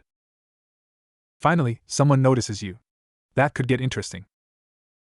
Naruto smiled faintly. Let them investigate. They won't find me. Azura's calm voice spoke within the recesses of his mind. Caution is necessary, Naruto. Danzo will act decisively. He is not one to let power go unchecked. Naruto nodded slightly, eyes closing again. Good. Let him try. I'll stay hidden and I'll watch. The village continued its rhythm outside, unaware that in the shadows, a game of patience and observation had just begun, one that could shape the next generation of Konoha without anyone realizing who was truly in control. The forest on the outskirts of Konoha was quiet, bathed in the soft, golden light of late afternoon. Naruto, only 4 years old, crouched behind a thick tree, eyes closed. His senses extended through the forest, touching the faintest flows of chakra in the soil, in the trees, and even the distant streets of the village. Good, nobody's near. He opened his eyes and smiled. Today's training would push his Mokutan further. Slowly, he placed his hands on the ground, letting roots crawl beneath the leaves and soil. With a flick of his wrist, they grew into the faceless living forest, standing tall and ready to mimic his movements. In his hand, the small wooden sword he had crafted in his apartment glimmered faintly as chakra coursed through it. All right, let's see what you can do today. The sword extended slightly as Naruto swung, slicing through the branches of the forest in precise, controlled movements. The living forest moved alongside him, intercepting imaginary enemies, blocking attacks, and even forming small root barriers to shield him from incoming strikes. Naruto practiced stealth, moving silently between trees, leaping over roots and rocks, his sensory abilities allowing him to anticipate every movement of the forest, every rustle of leaves, every stray animal. Not bad, Kit. Kurama's voice rumbled from inside him. Heh, not bad? I've barely started, Naruto thought, grinning. Azura's calm voice followed. Use the forest to your advantage. Let the terrain become part of your strategy. Your living forest can extend your senses further than your body can reach, but always remember, perception is key. Naruto nodded. He ran through a series of movements, dodges, swings, thrusts, and small Mokuton manipulations, testing how fast he could create roots from the soil and manipulate them mid-combat. He crouched low and extended a root to the nearby tree. The root wrapped around a branch and pulled it down gently, forming a training dummy. He attacked it with the wooden sword, then let the branch rise again, repeating the exercise with increasing speed and complexity. This is amazing, he thought. I can feel everything here, even the tiniest movement. From the village, the faint sound of children playing or merchants walking by could not penetrate the forest. Naruto was completely alone, and yet fully aware of everything. He grinned again, performing a final combination: sword swings, living forest defense, stealth movement, and chakra bursts to simulate attacks from multiple opponents. The forest seemed alive, responding to his every command, flowing with his movements like a silent partner. Excellent control and creativity, Kurama admitted, bold and approving. Heh. You're just starting to see what I can do, Naruto thought silently. As he sat against a tree to catch his breath, he extended a subtle chakra thread to the edges of the forest, testing his sensory range. A few rustles of leaves, a squirrel scurrying away, and a faint human presence on the edge of the village registered in his mind, but he remained unseen. Perfect. Nobody can find me here. Not yet. The sun began to sink toward the horizon, casting long shadows through the forest. Naruto stood, wooden sword in hand, and grinned at the trees around him. One day, I'll be able to protect everyone and nobody will even know it's me. You're ambitious, Kit. But don't overdo it. Kurama warned, though Naruto could tell he was proud. Naruto laughed quietly, ready to continue another day, hidden in the forest, training in secret, mastering the living forest, his sword, and every ounce of chakra he could control. The sun was low over Konoha, casting long shadows down narrow streets. Naruto crouched on the rooftop of a quiet alley, wooden sword sheathed at his back. In his tiny hand, a brush and small scroll of Fuinjutsu ink glimmered faintly. Perfect time for a little fun. Below him, a grumpy merchant scowled at children playing near his stall. He had shooed Naruto away just the other day, yelling about damaged goods and naughty kids. Today, he would be the target. Naruto carefully drew a quick seal on a scrap of paper, murmuring the activation sequence. The seal connected to a small bucket of water perched on the stall roof, rigged to tip at the right moment. With a mischievous grin, Naruto dashed to the roof's edge and triggered the seal with a flick of his finger. The bucket tipped, drenching the unsuspecting merchant, who yelped and slipped backward, landing with a splash in the alley. Naruto giggled, darting behind a chimney, feeling the ripple of his chakra extend outward through the seal. Creative, Kit Kurama's voice rumbled from inside him, bold but amused. I know, right? Wait until the next one. The merchant scrambled angrily, looking around. Naruto extended a subtle living forest root from a nearby tree, lifting the merchant's dropped sack of coins just enough to make him chase it in circles. The sack rolled and tumbled, seemingly on its own, while Naruto silently leapt to another rooftop, watching the chase. Faster! Faster! He thought, enjoying the merchant's frantic sprint. Azura's calm voice reminded him, remember, Naruto, precision matters. Control your pranks as you would control an enemy. Naruto nodded. He ducked behind a small roof gable, extending another tiny seal toward the merchant's hat. As the merchant ran past, the seal triggered, lightly pinching the hat and flipping it onto the merchant's face. The man spun around, confused, slipping on a puddle created earlier, giving Naruto a small laugh. Finally, when he felt the chase had gone far enough, Naruto let himself be caught, landing gently on the ground with the merchant finally spotting him. Ah! You little rascal! The merchant yelled, shaking his fist, but there was a hint of reluctant laughter in his eyes. Naruto bowed playfully. Mission accomplished. You've improved, Kit, Kurama admitted. But don't make this a habit with dangerous targets. Naruto laughed quietly. I'm careful, Kurama. It's just for fun. Later that day, he repeated the exercise with a few villagers who had been rude to him before, using small ink seals to make a wheelbarrow tip over gently, send a broom spinning in circles, flip a sign upside down. Each prank required stealth, moving unseen between rooftops, chakra control, activating Fuinjutsu at the precise moment, speed, staying ahead of the chase. strategic thinking, choosing when to let himself be caught or escape. By the end of the day, Naruto collapsed on a rooftop, laughing quietly. Best training ever. You've learned more than just fun, Kit. You've trained stealth, timing, and control without even realizing it, Kurama said, impressed. Naruto grinned, already thinking about the next prank, the next challenge, and how this secret world of training would make him stronger than anyone ever expected. Each morning, Naruto practiced seals with ink and brush. He created small barriers, traps, and mechanisms. Every seal taught precision, timing, and chakra flow. He experimented on household objects and small pranks for stealth practice. Tiny seals could make buckets tip, paper lanterns twirl, or even send a broom spinning. Each prank reinforced chakra control, timing, and observation. Control is more important than power, Kit, Kurama reminded him. Naruto obeyed, refining each seal to perfection. Afternoons were for Mokuton training, often in the forest or empty fields where he sensed nobody was watching. The living forest mirrored his movements, acted as training partners, and extended his senses. He practiced stealth, evasion, and combat with wooden faceless clones. Using his wooden sword, he learned precise attacks, parries, and coordination with Mokuton roots. Naruto experimented with remote control, sending parts of the living forest to block imaginary foes or extend his reach, all while remaining hidden. With Azura's guidance, Naruto also focused on chakra control, the foundation for all techniques. He practiced flowing chakra through his body, controlling it precisely to avoid wasting energy. The pinnacle of these exercises was walking on water, first in small puddles, then in the river near the forest. At first, he slipped or sank, but gradually his chakra balance improved, letting him step lightly and maintain control over his body and energy. This is amazing, I can really feel everything, Naruto thought as he floated across the surface. Good control, Kit, Kurama approved. But don't get cocky.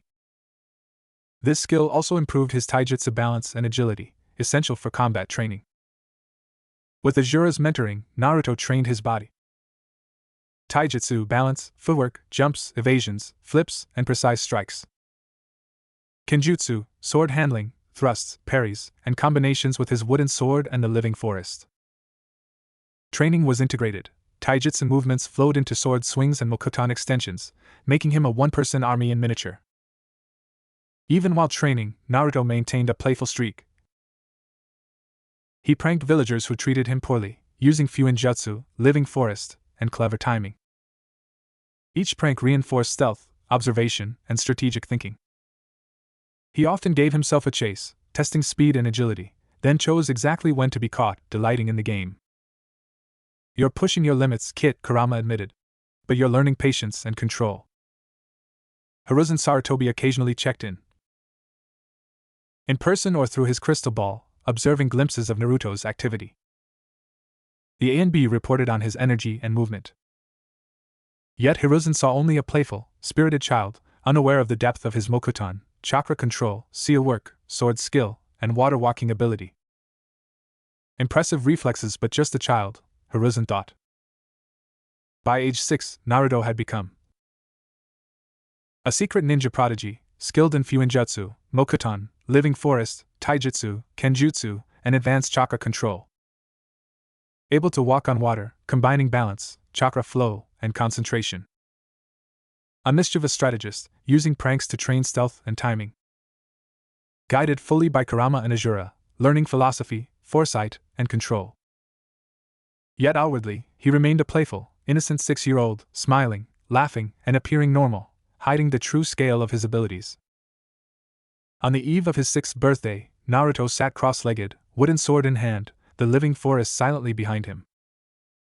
Tomorrow Academy, he thought, smiling. A new stage for growth, Kit, Kurama said, bold and approving. Azura added, all your hidden efforts have prepared you. But the outside world will challenge you in ways this training could not. Patience, observation, and adaptability will be your greatest tools. Naruto grinned, already anticipating new challenges and new ways to grow. I'm ready. Let's see what's next. The forest, the seals, the wooden sword, the living forest, and his mastery of chakra had trained him well, but this was only the beginning of the journey that would shape Konoha's future. The sun rose over Konoha, spilling light across the academy grounds. Naruto adjusted the straps of his small ninja bag and inhaled deeply. Alright, first day. Stay normal. Don't show anything. He smiled faintly. Inside, Kurama's presence stirred. You sure about hiding all that power, Kit? Kurama asked, bold as ever. I have to. Some of the teachers might try to sabotage me and I want to be on Team 7. Azura's calm guidance followed. You know your strengths and your goals. Maintain restraint. Observe, learn, and act when necessary. Naruto grinned, slipping quietly through the academy gates. The classroom buzzed with energy as the students gathered. Roughly 30 children filled the room, chatting and laughing. Naruto scanned the faces, silently noting names and chakra signatures through subtle sensory checks. Hinata Hyuga, sitting quietly near the back, her chakra was gentle but precise, almost shy. Naruto smiled to himself. She's the Hyuga heir, quiet, careful. Sakura Haruno, already attempting to impress, sitting near the front with her hand raised. Ino Yamanaka, confident and bright, whispering to a friend with a mischievous grin. Shikamaru Nara, reclined lazily, bored expression, long legs stretched under the desk. Choji Akimichi, slightly bigger than the others, munching on a snack already. Kiba Inuzuka, energetic, fidgeting with his dog Akamaru, at his side. Sasuke Uchiha, silent, observing the room with a calm, calculating gaze. Shino Aburame, quiet, near the back, his presence calm but strange, subtle insects crawling along his collar. Naruto's eyes flicked between them. He carefully noted chakra levels, likely temperaments, and potential allies or threats. Though capable of advanced Mokuton, Taijutsu, Kenjutsu, Fuinjutsu, chakra control, and even walking on water, Naruto kept everything hidden. Wooden sword stayed at home. Living forest was left behind, no Mokuton in class. Seals were tucked away in his bag, only practiced secretly later.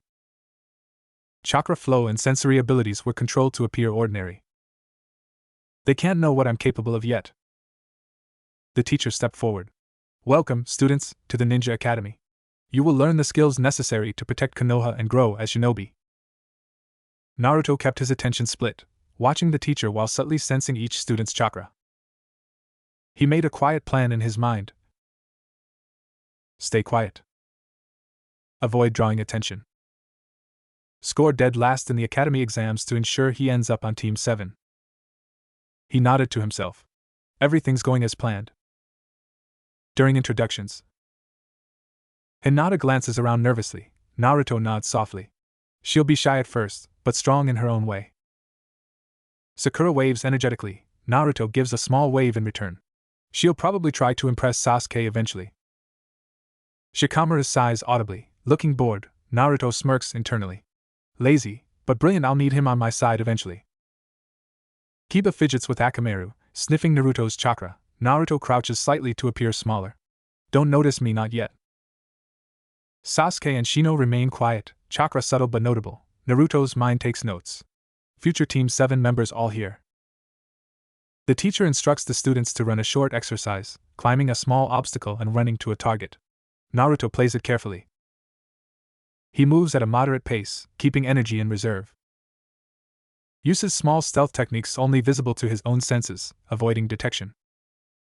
Watches classmates carefully, noting strengths and weaknesses without revealing his own.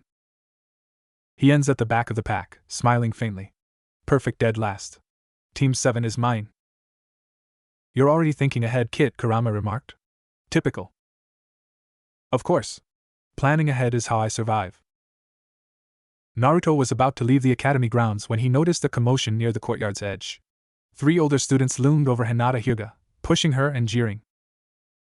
You thinks you're better than us, just because you're a Hyuga, one sneered. I'll show her what happens when she's full of herself, another added, shoving her again. Hinata shrank back, hands trembling, eyes downcast. She doesn't even fight back, Naruto thought, sensing her fear through his subtle chakra perception. He stepped forward casually, hands relaxed, body loose. Alright, let's see how this plays out. The bullies noticed him. What, kid? Coming to watch too? One mocked. Naruto smiled faintly. Why don't you pick on someone your own size, jerks? Hey, I think he's that kid our parents told us not to go near, one said. Yeah, it's the freak. Another mocked. Let's beat him up, the last one said. Perfect. They think I'm weak. The bullies grabbed him roughly, shoving him into a tree. Naruto let them hit him, subtle dodges only for minor strikes, keeping himself unhurt, but letting the illusion of being beaten hold. He wasn't trying to fight, he was building Hinata's trust. Careful, Kid Kurama warned. Don't overdo it. Relax, they won't figure it out, Naruto thought. The bullies laughed, proud of themselves. See? Even the little freak's pathetic. Suddenly, Kyohyuga appeared at the edge of the courtyard, his eyes narrowed. Hinata! He called sharply. Stay away from that boy. Hinata flinched, unsure. Naruto's gaze flicked to Kyo, but he didn't flinch. All right, stay calm. Kyo approached, voice low but firm. He may seem kind, but he's different. Stay close to me. Don't get involved with him. Hinata looked down, hesitant. Why yes, Kyo, her trust in Naruto made her pause, but Kyo's stern presence reminded her of her family's expectations. Naruto stood, brushing himself off, smiling faintly at Hinata. I'm fine, don't worry about me. Kyo's eyes flicked to Naruto, suspicious, but Naruto's posture was casual, harmless, even after enduring the bully's blows. Hinata hesitated, then glanced at Naruto again, a small spark of gratitude in her eyes. Naruto crouched slightly, lowering his voice so only she could hear. No one should have to go through that alone. If it happens again, I'll be there. Hinata's lips quivered slightly. He really is kind. Smart move, Kid Kurama said, bold and approving. She'll remember your courage, even with her caretaker warning her. Exactly, Naruto thought, glancing toward the path home. It's not about proving myself now, it's about showing her I can be trusted. Kyo muttered something about keeping an eye on her, then led Hinata away, leaving Naruto standing quietly. Naruto waved goodbye, already thinking about pranks, training, and planning for Team 7, a small smirk on his face. The sun was beginning to set as Naruto walked through the streets of Konoha toward his small apartment. He kept his usual carefree expression, occasionally kicking a pebble along the road like any ordinary 6-year-old. Inside his mind, however, things were much more serious. Hinata's already dealing with pressure from her clan just like before, Naruto thought. The girl has spirit, Kurama said. Even if she hides it behind fear. Yeah, and this time she won't have to face everything alone. Naruto rubbed the back of his head, remembering the beating he had taken from the bullies earlier. It hadn't really hurt. His taijutsu training and chakra control had allowed him to subtly shift his body so the blows barely landed properly. But the appearance of weakness had been important. If I knocked them out, the teachers would start asking questions and Hinata might get into trouble with her clan. Ajura's calm voice echoed in his mind. Sometimes the greatest strength is restraint, Naruto. Naruto grinned. Good thing I've had lots of practice with that.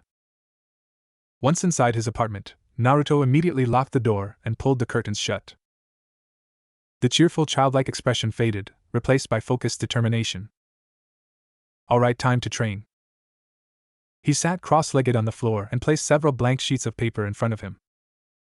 A brush dipped into ink moved carefully across the page. Stroke by stroke, Naruto drew a small chakra storage seal.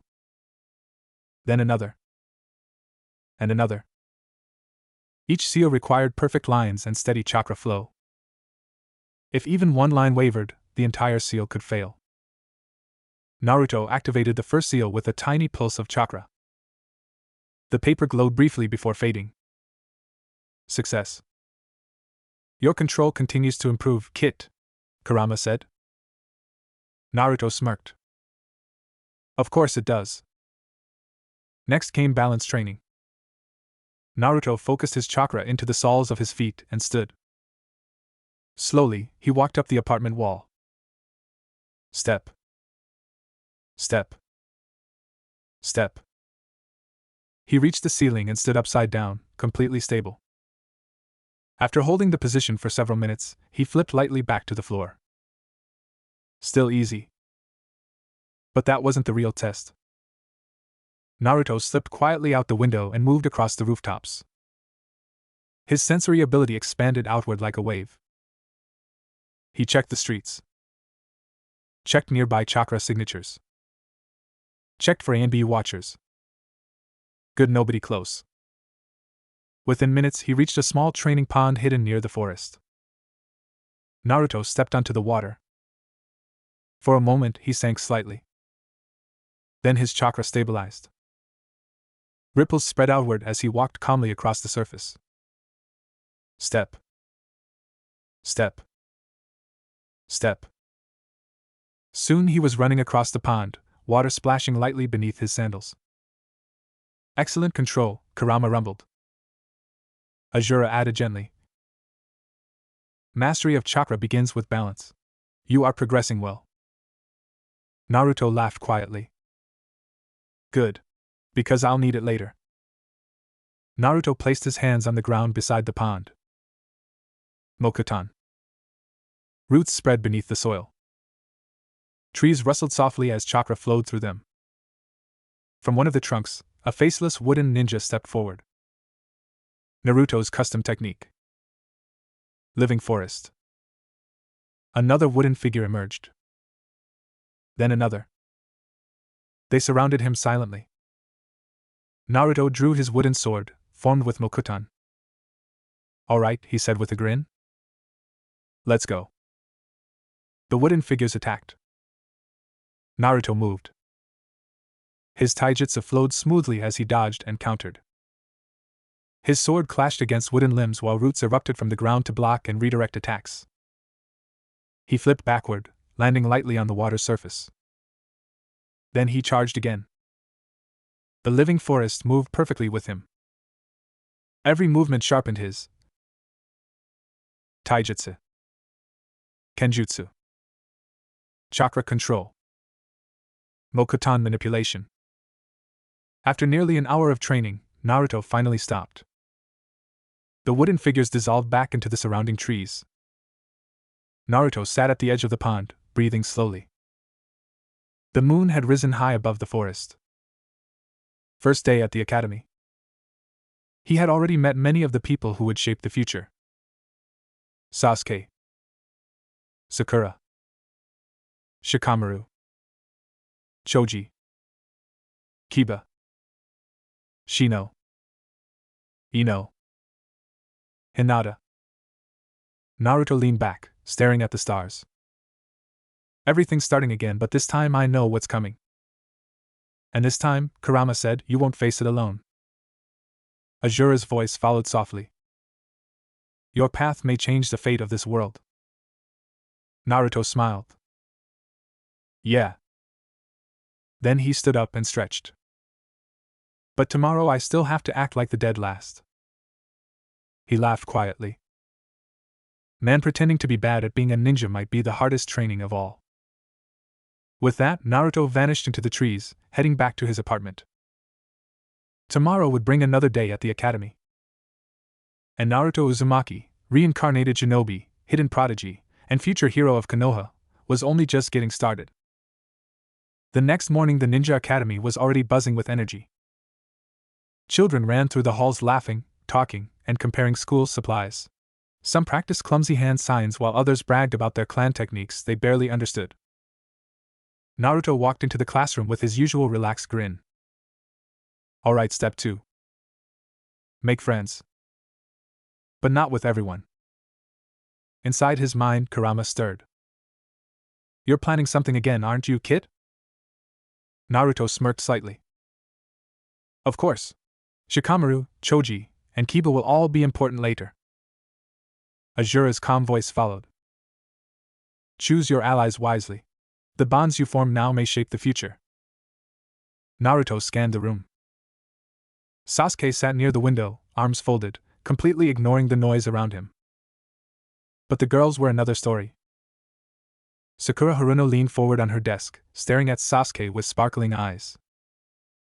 Nearby, Ino Yamanaka had the exact same expression. And they weren't alone. Nearly every girl in the class kept glancing toward the quiet Uchiha prodigy. Naruto resisted the urge to laugh. Yep, just like I remember. The classroom buzzed with whispers. Sasuke-kun is so cool. I bet he'll be the strongest in the class. He's so handsome. Meanwhile, Sasuke looked like he wished he were anywhere else. Naruto noticed one girl not looking at Sasuke. Hinata Hyuga. She sat quietly near the back of the room, fingers nervously tapping together. Her pale eyes occasionally drifted toward Naruto before quickly looking away. Naruto noticed. But he pretended not to. She's still shy. The girl admires you, Kurama rumbled. Naruto rubbed the back of his head internally. Let's not embarrass her. Naruto spotted two boys sitting together.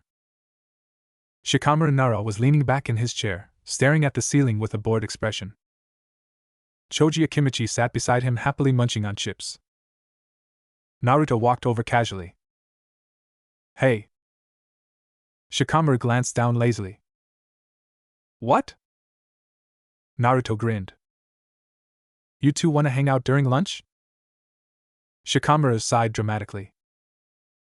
Sounds like a lot of work. Choji looked up with a friendly smile. Do you have food? Naruto laughed.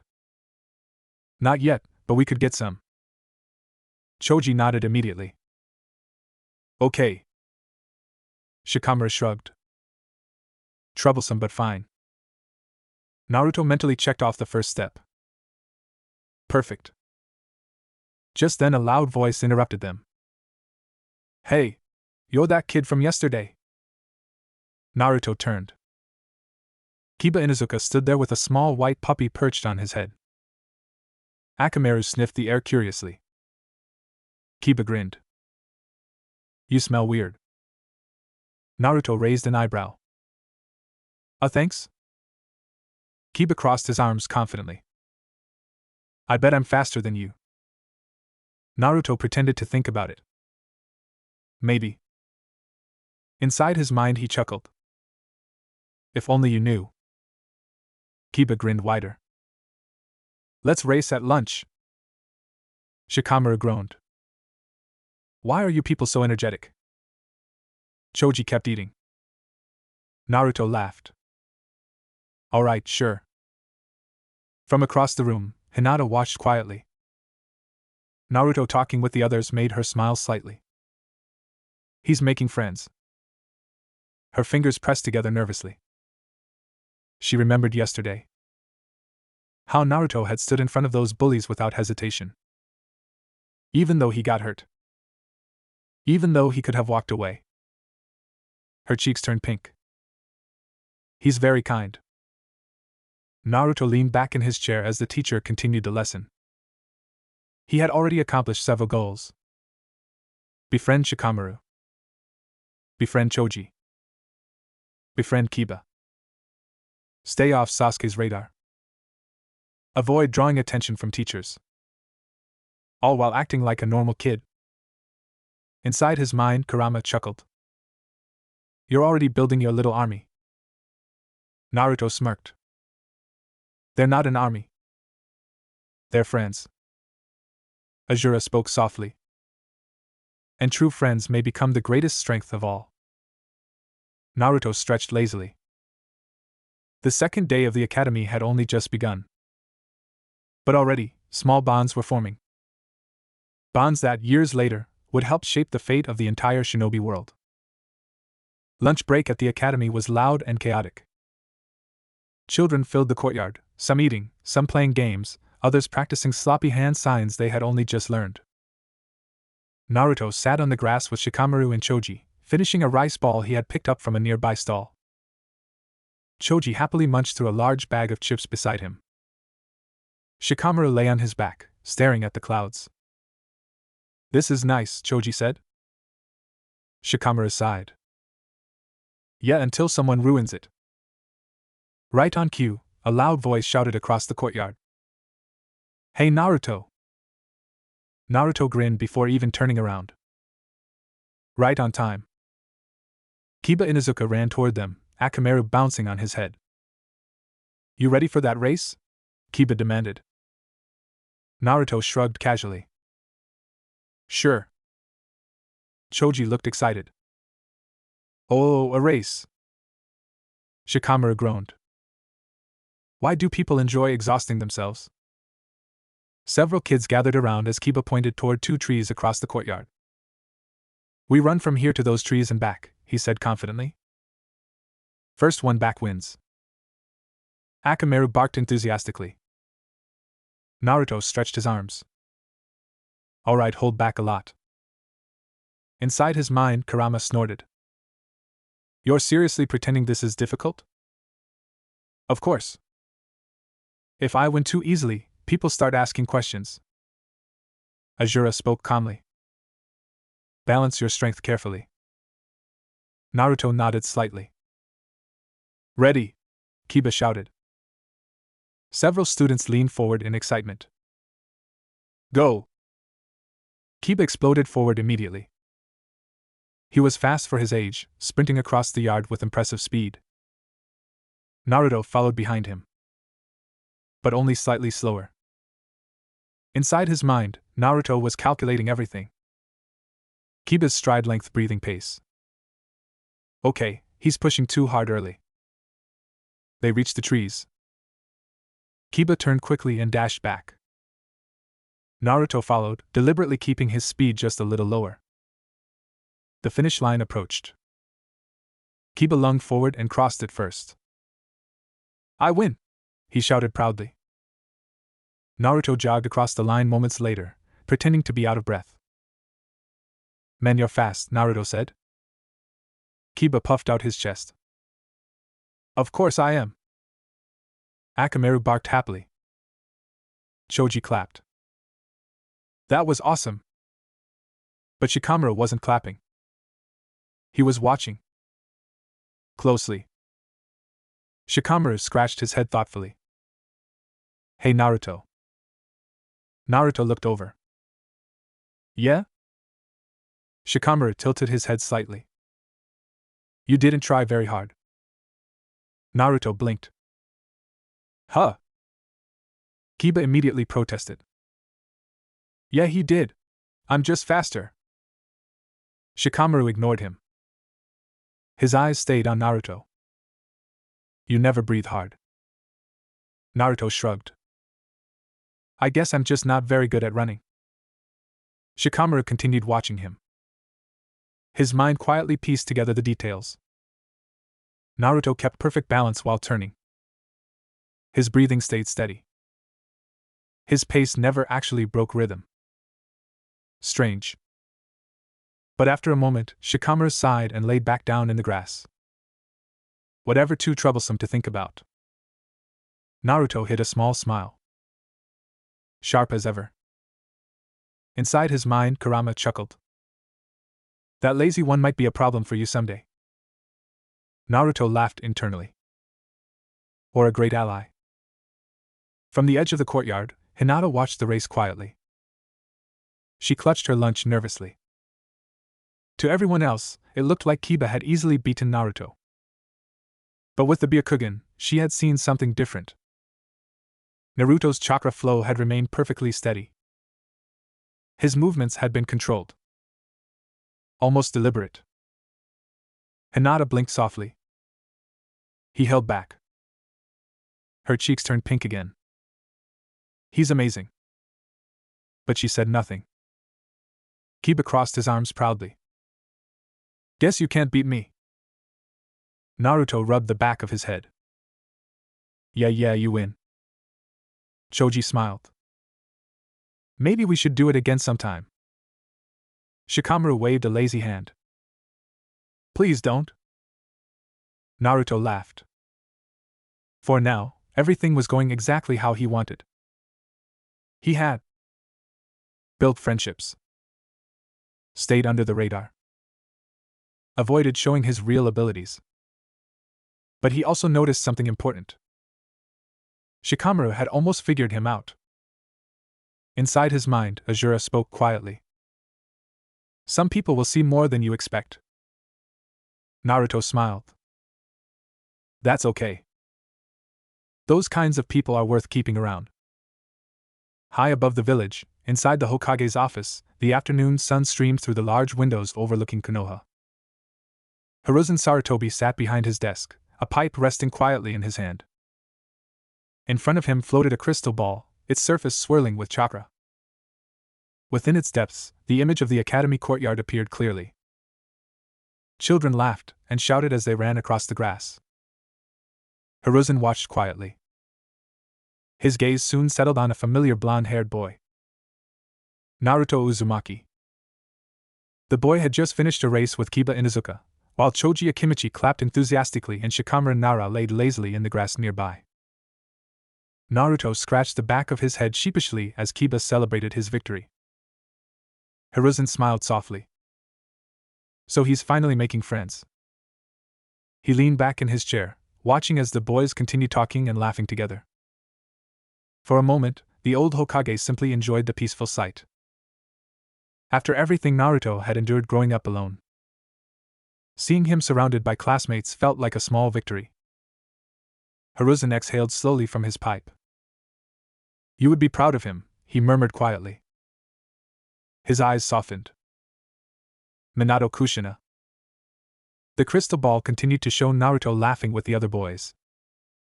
The third Hokage remembered the night of Naruto's birth all too clearly. The chaos. The nine-tailed fox attacking the village. Minato's final sacrifice. Kushina's final words to her son. Hiruzen closed his eyes briefly. You entrusted him to the village. And yet the village has not treated him kindly. But today gave him hope. Naruto was smiling. Not forced. Not lonely. Genuine. Hiruzen chuckled softly. He's got Kushina's spirit. Naruto laughed loudly in the courtyard as Kiba continued bragging about his victory. And Minato's patience, Hiruzen added with an annoying smile. His sharp eyes had noticed something subtle during the race. Naruto had slowed down.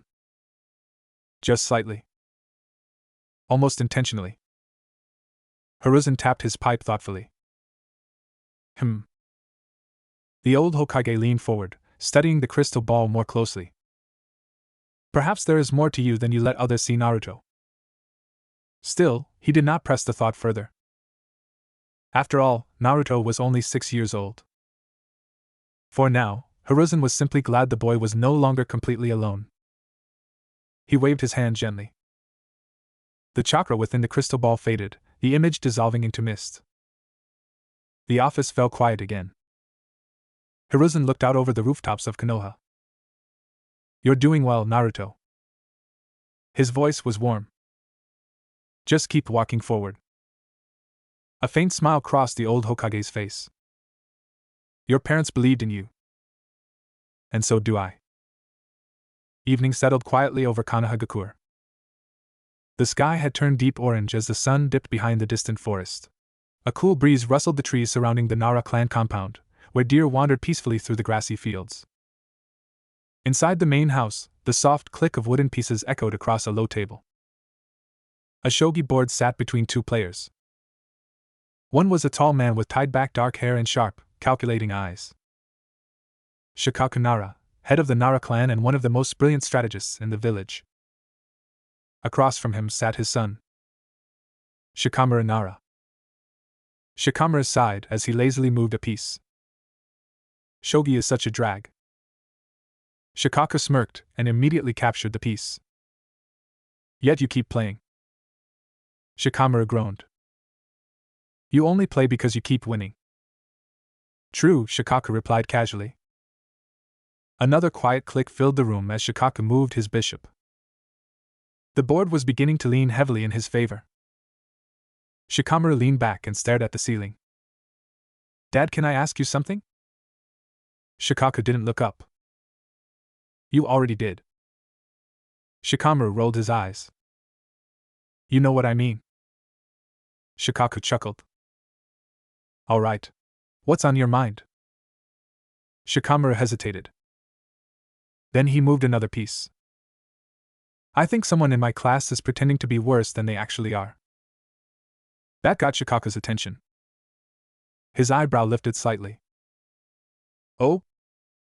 Shikaku studied the board. And who would that be?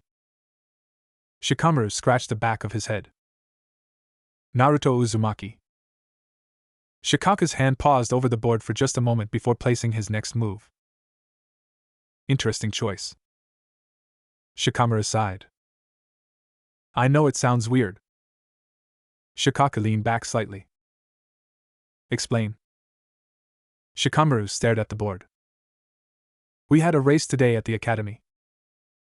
Kiba Inuzuka challenged Naruto. Shikaka nodded. Kiba's competitive. That tracks. Shikamaru continued. Kiba won. But Naruto didn't seem tired at all. Shikaka stroked his chin thoughtfully. Children often have more stamina than they realize. Shikamaru shook his head. No, it wasn't that. He leaned forward slightly. His breathing never changed. Shikaka stayed silent, encouraging him to continue. He ran the entire race at the same pace, Shikamaru said. No wasted movement. No imbalance. Shikaka finally looked up from the board. And? Shikamaru placed the piece down slowly. That's not how someone runs if they're trying to win. Shikaka smiled faintly. True. Shikamaru rested his chin in his hand. He slowed down near the end. Shikaka's eyes sharpened slightly. On purpose? Shikamaru shrugged. I think so. Shikaka leaned back in his chair. Why would a child do that? Shikamaru sighed again. That's the troublesome part. He stared at the board. I don't know. Shikaka studied his son quietly. Anything else? Shikamaru nodded slowly. His balance was perfect. Like someone who trains. Shikaka chuckled softly. You're observing your classmates pretty closely. Shikamaru shrugged lazily. I get bored. Shikaka laughed. Fair enough. He looked down at the board again and moved his rook. Check. Shikamaru groaned loudly. Seriously? Shikaka leaned forward. Let me ask you something. Shikamaru sighed. What? What do you think Naruto gains by pretending to be weak? Shikamaru thought for a moment. Then he shrugged. No attention. Shikaka nodded approvingly. That's one possibility. Shikamaru blinked. So you think I'm right? Shikaka shook his head. I think you might be. Then he added calmly. But you might also be wrong. Shikamaru sighed again. Great. More troublesome uncertainty. Shikaka smiled slightly. Strategy isn't about jumping to conclusions. It's about gathering information. Shikamaru stared at the board again. So I should keep watching him? Shikaka moved another piece. If your instincts tell you something is unusual. He looked directly at his son. Then observe. Shikamaru sighed. Troublesome. But deep down, he was curious. Very curious. Meanwhile, miles away in his small apartment, Naruto had no idea he had already attracted the attention of the Nara clan's future strategist. Or perhaps he had known all along. Deep beneath Konohagakure, the hidden corridors of root stretched like a labyrinth of stone and shadow. Torches flickered along the walls, casting long, trembling shadows. Masked shinobi moved silently through the halls, as if part of the walls themselves. In the deepest chamber, Danzo Shimura sat at a low stone table, surrounded by stacks of intelligence reports. His right eye, covered by bandages, gleamed faintly in the dim light. He tapped a finger against the wood, thinking. The Hyuga incident 3 years ago, he muttered. A Mokuton user appears out of nowhere, Cage's Kumo operatives disappears without a trace. A root operative knelt nearby. Masked? Silent. Yes, Lord Danzo, the operative said. Danzo's voice was low, sharp. Units were sent immediately. Search teams, surveillance, every route checked. And? The operative lowered their head. No sightings, no chakra traces, no reports of anyone capable of wood release in the village. It is as if the user never existed, my lord. Danzo's hands stilled, fingers pressed together. His single visible eye narrowed. So nothing. After 3 years and still nothing. Yes. Danzo's mind ran through every possibility. Tenzo? Already accounted for. Any other known Mokutan users? None. Even the surviving Senju, Tsunade, was far away from Konoha and not active. The realization grated at him. You mean to tell me the person is hiding in plain sight, Danzo said slowly. And nobody has found them? Yes, Lord Danzo. His voice grew colder. This is unacceptable. Danzo stood, the shadows of the chamber stretching as he moved. He ran a hand over his bandages. If such a person exists, he muttered, they would be a weapon unlike any other. And I will find them. No matter what it takes. The operative remained silent. Danzo paced slowly. I want all route units reassigned. Academy students, orphanages, high-potential villages, every promising source of chakra must be watched. The Mokutan user may be a child. Yes, Lord Danzo. Danzo's visible eye gleamed with determination. No trace, no sightings yet. But this does not mean they are gone. Patience is a luxury. And patience is running thin. He tapped the table sharply. Every unit that failed will be replaced. Every resource must be used. I will not allow such a power to remain hidden and uncontrolled. Yes, Lord Danzo, the operative said, bowing. Danzo's gaze turned cold. 3 years. 3 long years since that incident, and still they elude us. But they cannot elude me forever. The operative shivered slightly under the intensity of his stare. Now expand the surveillance, Danzo commanded. And ensure no one in the village suspects Root's presence. The Mokutan user will surface. And when they do... Danzo's voice lowered to a whisper, yet filled the chamber. I will be ready. Silence fell. The torches flickered. And in the shadows of Root's labyrinth, the search continued, endless and relentless. The first year at the Konoha Ninja Academy passed more quickly than anyone expected. For most of the students, it was the beginning of their journey toward becoming shinobi of Konohagakure. For Naruto Uzumaki, however, it was something else entirely. A balancing act. One that required him to appear exactly as everyone expected him to be. The loud, mischievous, underperforming troublemaker.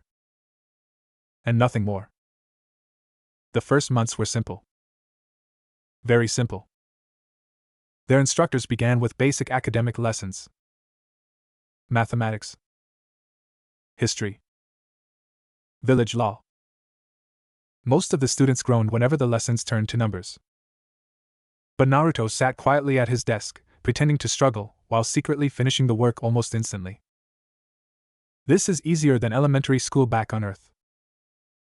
Inside his mind, Azura chuckled. Even the shinobi must start somewhere. Naruto scribbled slower than he needed to. Across the room, Sakura Haruno eagerly raised her hand to answer a question. In the founding of the village, the first Hokage was Hashirama Senju, and the second Hokage was Tobarama Senju. The teacher nodded approvingly. Correct. Beside Sakura, Ino Yamanaka rolled her eyes. Show off. Naruto leaned back in his chair. Funny if only they knew who was actually teaching me. Azura simply smiled within the depths of Naruto's mind. There was one thing Naruto could never ignore during class. The constant attention surrounding Sasuke Uchiha. Nearly every girl in the class seemed completely captivated by him. Sakura. Ino. And many others. Sasuke-kun. Sit next to me. No, sit here. Sasuke ignored them all with the same cold indifference. Naruto pretended to scowl. Stupid Sasuke. But inside, he thought differently. Still the same brooding guy. Across the room, another student watched quietly. Hinata Hyuga. Her pale eyes occasionally drifted toward Naruto before quickly looking away. Her cheeks turning red every time. Nearby, Shino Aburame remained silent as always, observing everything from behind his dark glasses. Eventually, the classes moved outside. This was when things became more interesting. The instructors began teaching basic survival skills. How to set up camp. How to identify safe drinking water. How to gather firewood. How to build a fire. Most of the students struggled. Naruto deliberately struggled even more. He fumbled with flint and steel until the teacher sighed. Uzumaki, are you even trying? Naruto scratched his head sheepishly. Maybe? The teacher groaned. Meanwhile, Shikamaru Nara successfully built a fire with minimal effort. He immediately laid down in the grass afterward. Too much work. Beside him, Choji Akimichi happily roasted snacks over the fire. This is the best lesson ever. Kiba Inuzuka proudly lit his own fire with a grin. See? Easy. Akamaru barked happily beside him. Naruto eventually managed to light his fire after several failed attempts. In truth, he had already mastered the technique long ago. But no one needed to know that. Later in the year, they began weapon practice. Kunai. Shuriken. Basic throwing techniques. The students lined up in front of wooden targets. Sasuke stepped forward first. His throw was perfect. The kunai struck the center ring. The girls gasped. Sasuke-kun is amazing. Naruto rolled his eyes. He's good, but I'm still better. When Naruto's turn came, he threw his kunai wide on purpose. It struck the outer ring. The instructor sighed again. Uzumaki, focus. Naruto grinned. Oops. Inside his mind, Kurama snorted loudly. You are humiliating yourself. It's called strategy. It is pathetic. It keeps people alive. Kurama fell silent after that. Of course, Naruto didn't simply sit quietly through the year. Some of the instructors clearly disliked him. A few even tried to sabotage him during exercises. Naruto noticed and responded appropriately. With pranks. Harmless ones. But humiliating. One morning, a teacher sat down at his desk. Only for a small Fuinjutsu seal to activate. A puff of harmless ink exploded across the desk. The teacher's hands were instantly covered in bright orange ink. The classroom erupted in laughter.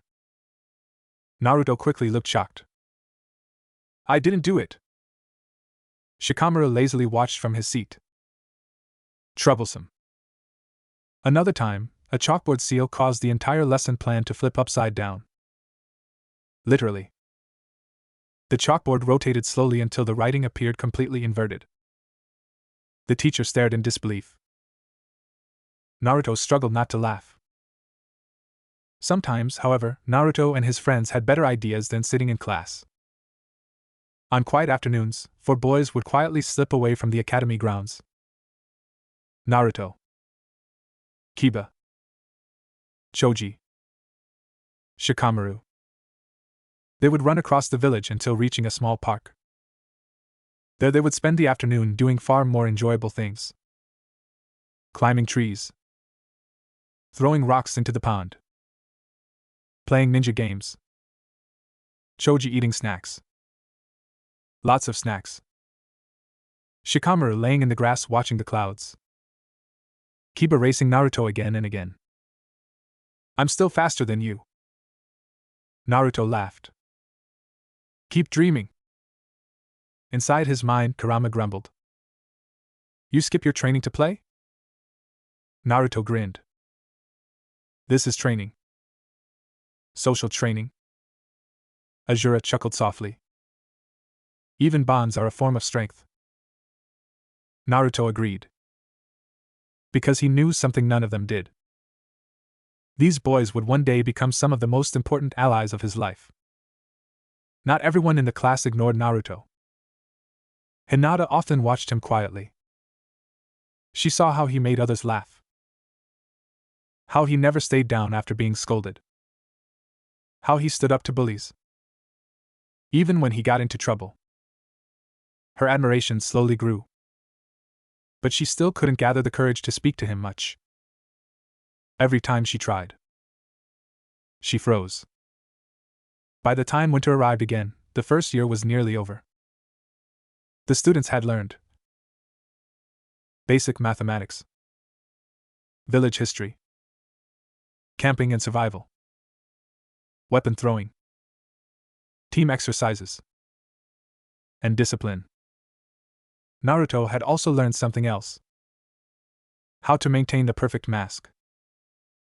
The loud troublemaker. The prankster. The class clown. Meanwhile, outside of the academy, his true training never stopped. At night he practiced Fuinjutsu, chakra control, Mokuton, Taijutsu, Kenjutsu, under the watchful guidance of Ajura and the ever-critical voice of Kurama. You waste your time pretending to be weak. Naruto smirked in the darkness of his apartment. Not weak. Hidden. Outside, the lights of Konohagakure glowed peacefully under the night sky. And the first year of the academy came to an end. But the real story was only just beginning. Night hung quietly over Konohagakure, the village lights glowing softly beneath the stars. But in one corner of the village, tension simmered beneath the surface.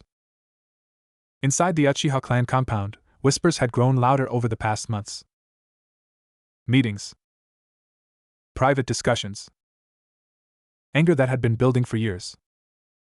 Two figures sat on the wooden porch of a quiet house overlooking the compound. One wore the calm, unreadable expression of someone far older than his years. Itachi Uchiha. Beside him sat his closest friend and mentor, Shursui Uchiha. The night breeze rustled the leaves of a nearby tree. Neither spoke for several moments. Finally, Shursui sighed. It's getting worse. Itachi's dark eyes remained fixed on the moon. I know. Shursui leaned back slightly, resting his arms behind him. They're not even trying to hide it anymore. He paused. Your father held another meeting tonight. That got Itachi's attention. Did you attend? Shursui shook his head. No. But I heard enough. His voice grew serious. The clan is preparing for a coup. The words hung heavily in the air. Even though both of them already knew. Itachi closed his eyes briefly. A rebellion against the village. Shursui nodded. They believe the village leadership is deliberately suppressing the clan. In truth, the tension had existed ever since the Nine-Tails attack on Konoha years earlier. Many within the village had quietly begun to distrust the Uchiha clan. And the clan had noticed. They had been relocated to the edge of the village, placed under quiet surveillance. Resentment had slowly grown. Shursui spoke again. Some of the older members believe the only solution is to seize power and install a new Hokage. Itachi's eyes opened. Through force. Shursui nodded grimly. Yes. The silence returned. The weight of the situation pressing heavily on both of them. Finally, Itachi spoke. If the clan attempts a coup, the village will respond. Shursui didn't need him to finish the thought. Civil war. Inside Konoha. The result would be catastrophic. Other villages would quickly take advantage. Thousands could die. Shursui looked toward the lights of the village beyond the compound walls. I love this clan, he said quietly. But I also love the village. Itachi nodded. As do I. That was the problem. Their loyalties were divided between two homes. The clan. And the village that had raised them. Shursui rubbed his face in frustration. There has to be another way. Itachi turned to him. You have a plan. Shursui gave a small smile. You always see through me.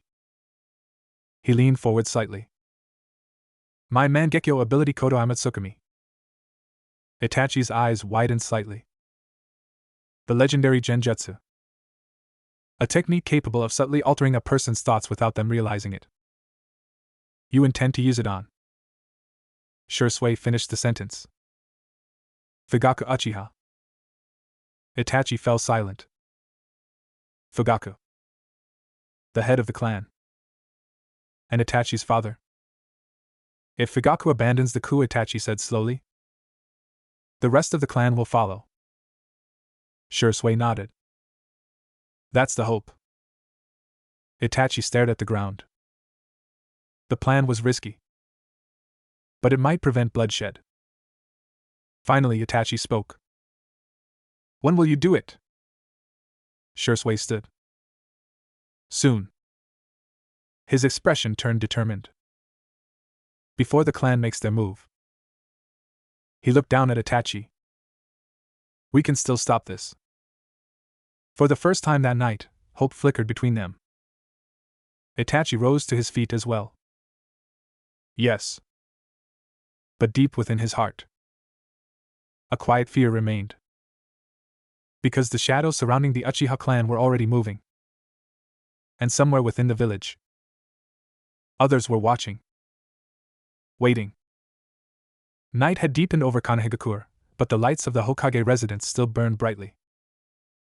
Inside the Hokage's office, the third Hokage sat behind his desk, the weight of leadership heavy on his shoulders. Hiruzen Sarutobi quietly reviewed several intelligence reports.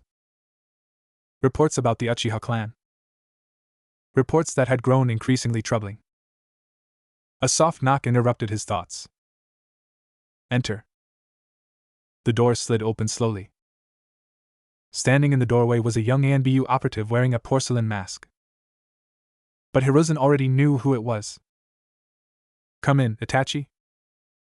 The masked shinobi stepped inside and closed the door.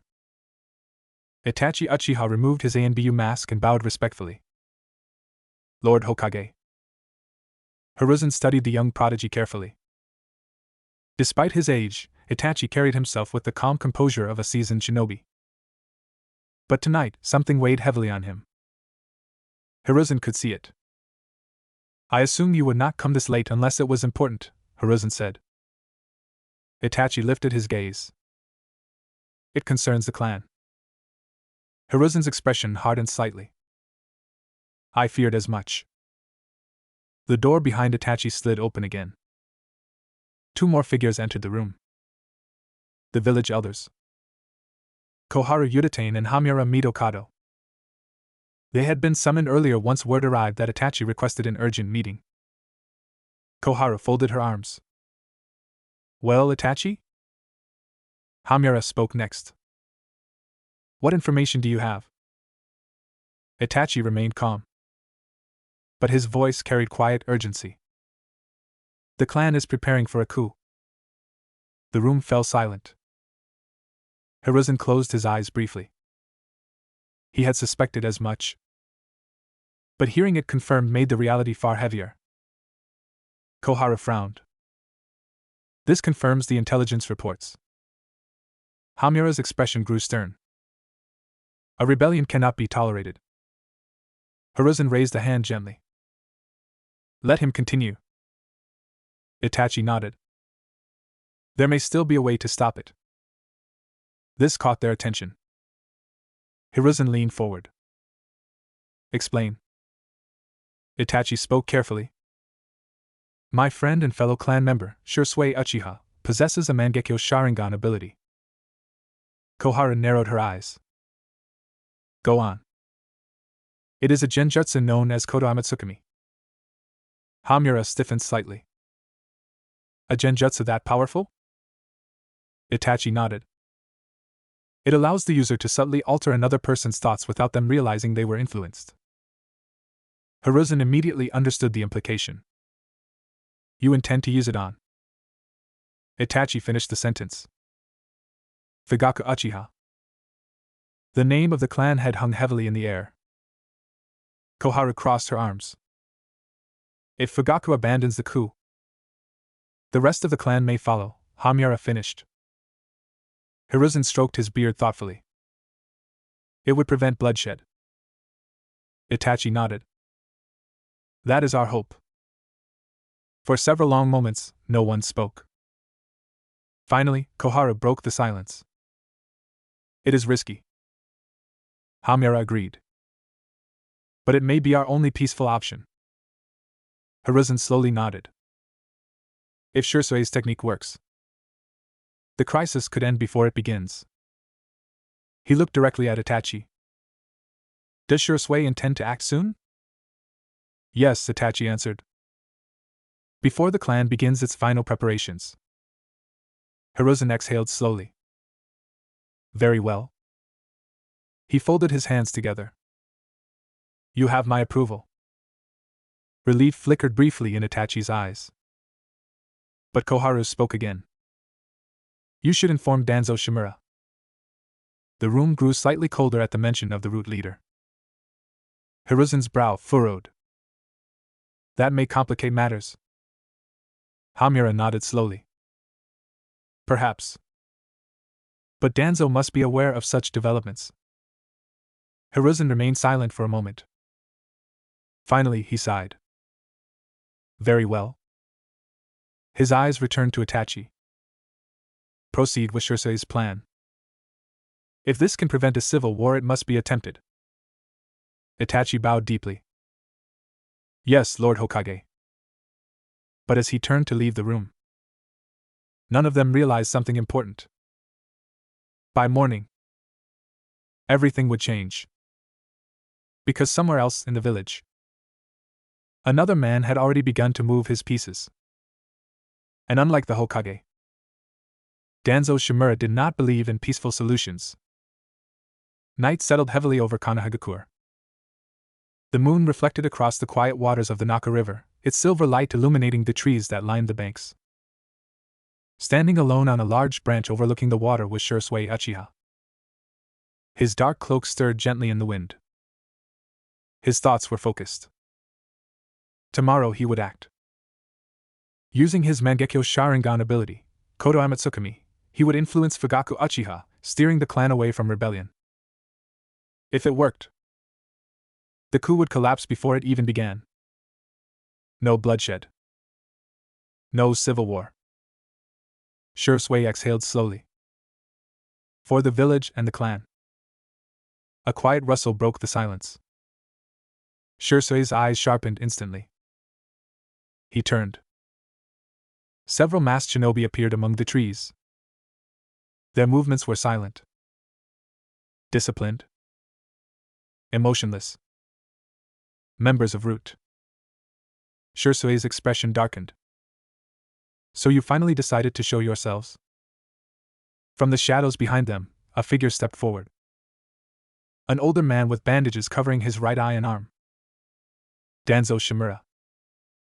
Shursui's gaze hardened. Lord Danzo.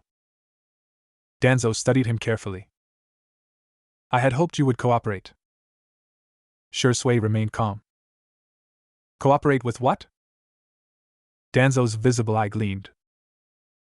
Your Mangekyo ability. Shursui's hand slowly moved toward his kunai pouch. I see. So that was it. Danzo continued calmly. The technique known as Kodo Amatsukami. A genjutsu capable of altering a person's will without their awareness. His voice grew colder. With such a power, the future of this village could be shaped. Shursui shook his head slightly. You mean controlled? Danzo did not deny it. Your intentions may be noble, Danzo said. But such power cannot be left in uncertain hands. Shursui understood immediately. You want my eyes? Danzo nodded once. Yes. Silence filled the forest. Then Shursui laughed softly. You're afraid I might use it against you? Danzo's gaze remained cold. I am ensuring the stability of the village. Shui sighed. I'm already planning to use it to stop the coup. Danzo's expression did not change. I know.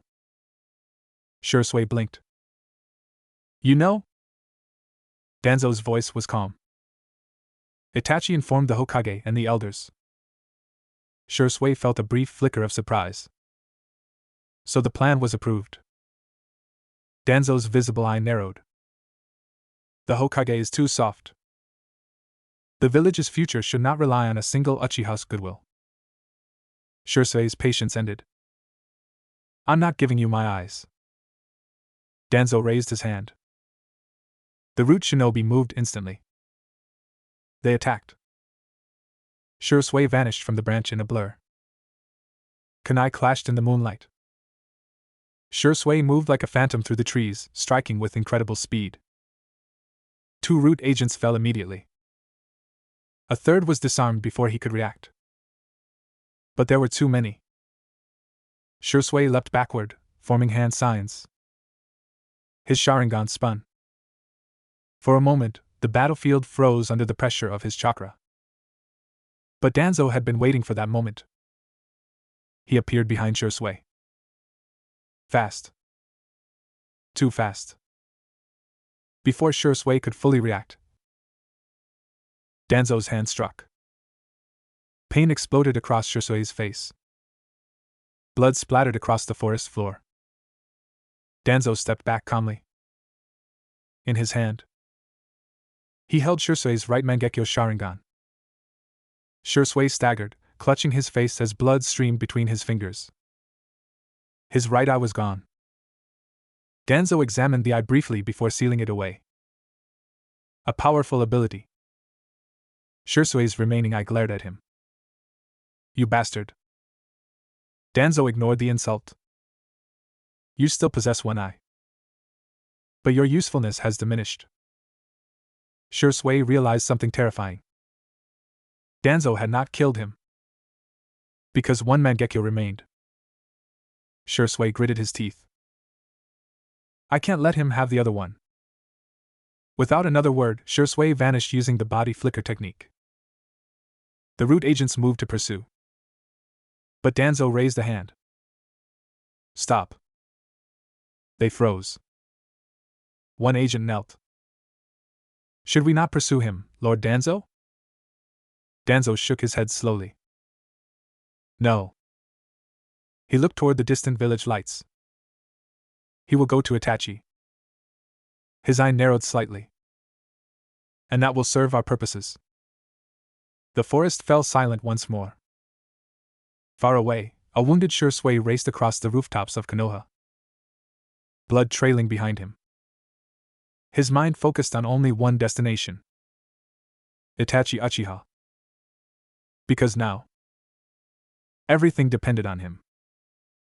The night air above Konohagakure was cold and still. A wounded figure leapt across the rooftops, barely keeping his balance. Blood dripped from his face, trailing behind him in dark droplets. Shui Uchiha pressed a hand against the empty socket where his right eye had once been. His breathing was uneven. But his resolve had not faltered. Danzo. The name burned in his mind. One eye stolen. And with it, half the power of Kotoama Tsukumi. Shui knew what would happen next. Danzo would not stop. He would hunt him. And if Shui were captured again, the remaining eye would be taken as well. That could never be allowed. There was only one person he trusted with it. Moments later, Shui landed near the quiet banks of the Naka River. A lone figure already stood there, watching the water. Waiting. Itachi Uchiha. The moment Itachi turned and saw him, his eyes widened. Shui. He stopped. His gaze locked onto the blood covering Shui's face. Your eye. Shui gave a tired smile. Danzo. Itachi's Sharingan activated instantly. His voice dropped dangerously low. Danzo Shimura did this? Shui nodded weakly. He ambushed me with root. Itachi clenched his fists. Where is he? Shursui shook his head. It's too late for that. He stepped closer. The planet won't work anymore. Itachi's expression darkened. Because of the stolen eye? Yes. Silence hung between them, the weight of the situation pressing heavily on both shinobi. The peaceful solution had been destroyed. The coup would continue, and the village would respond. Itachi finally spoke. There will be war. Shursui nodded. Yes. The word felt like a death sentence. Shursui reached into his cloak. Itachi's eyes narrowed. Shursui held something small and wrapped in cloth. I still have one I left. Itachi immediately understood. No. Shursui smiled faintly. You know what this is. He gently pressed the cloth bundle into Itachi's hand. Inside was his remaining Mangekyo Sharingan. His left eye. Itachi froze. Shursui. This eye still carries Kodo Amatsukami, Shursui said quietly. It must not fall into Dan's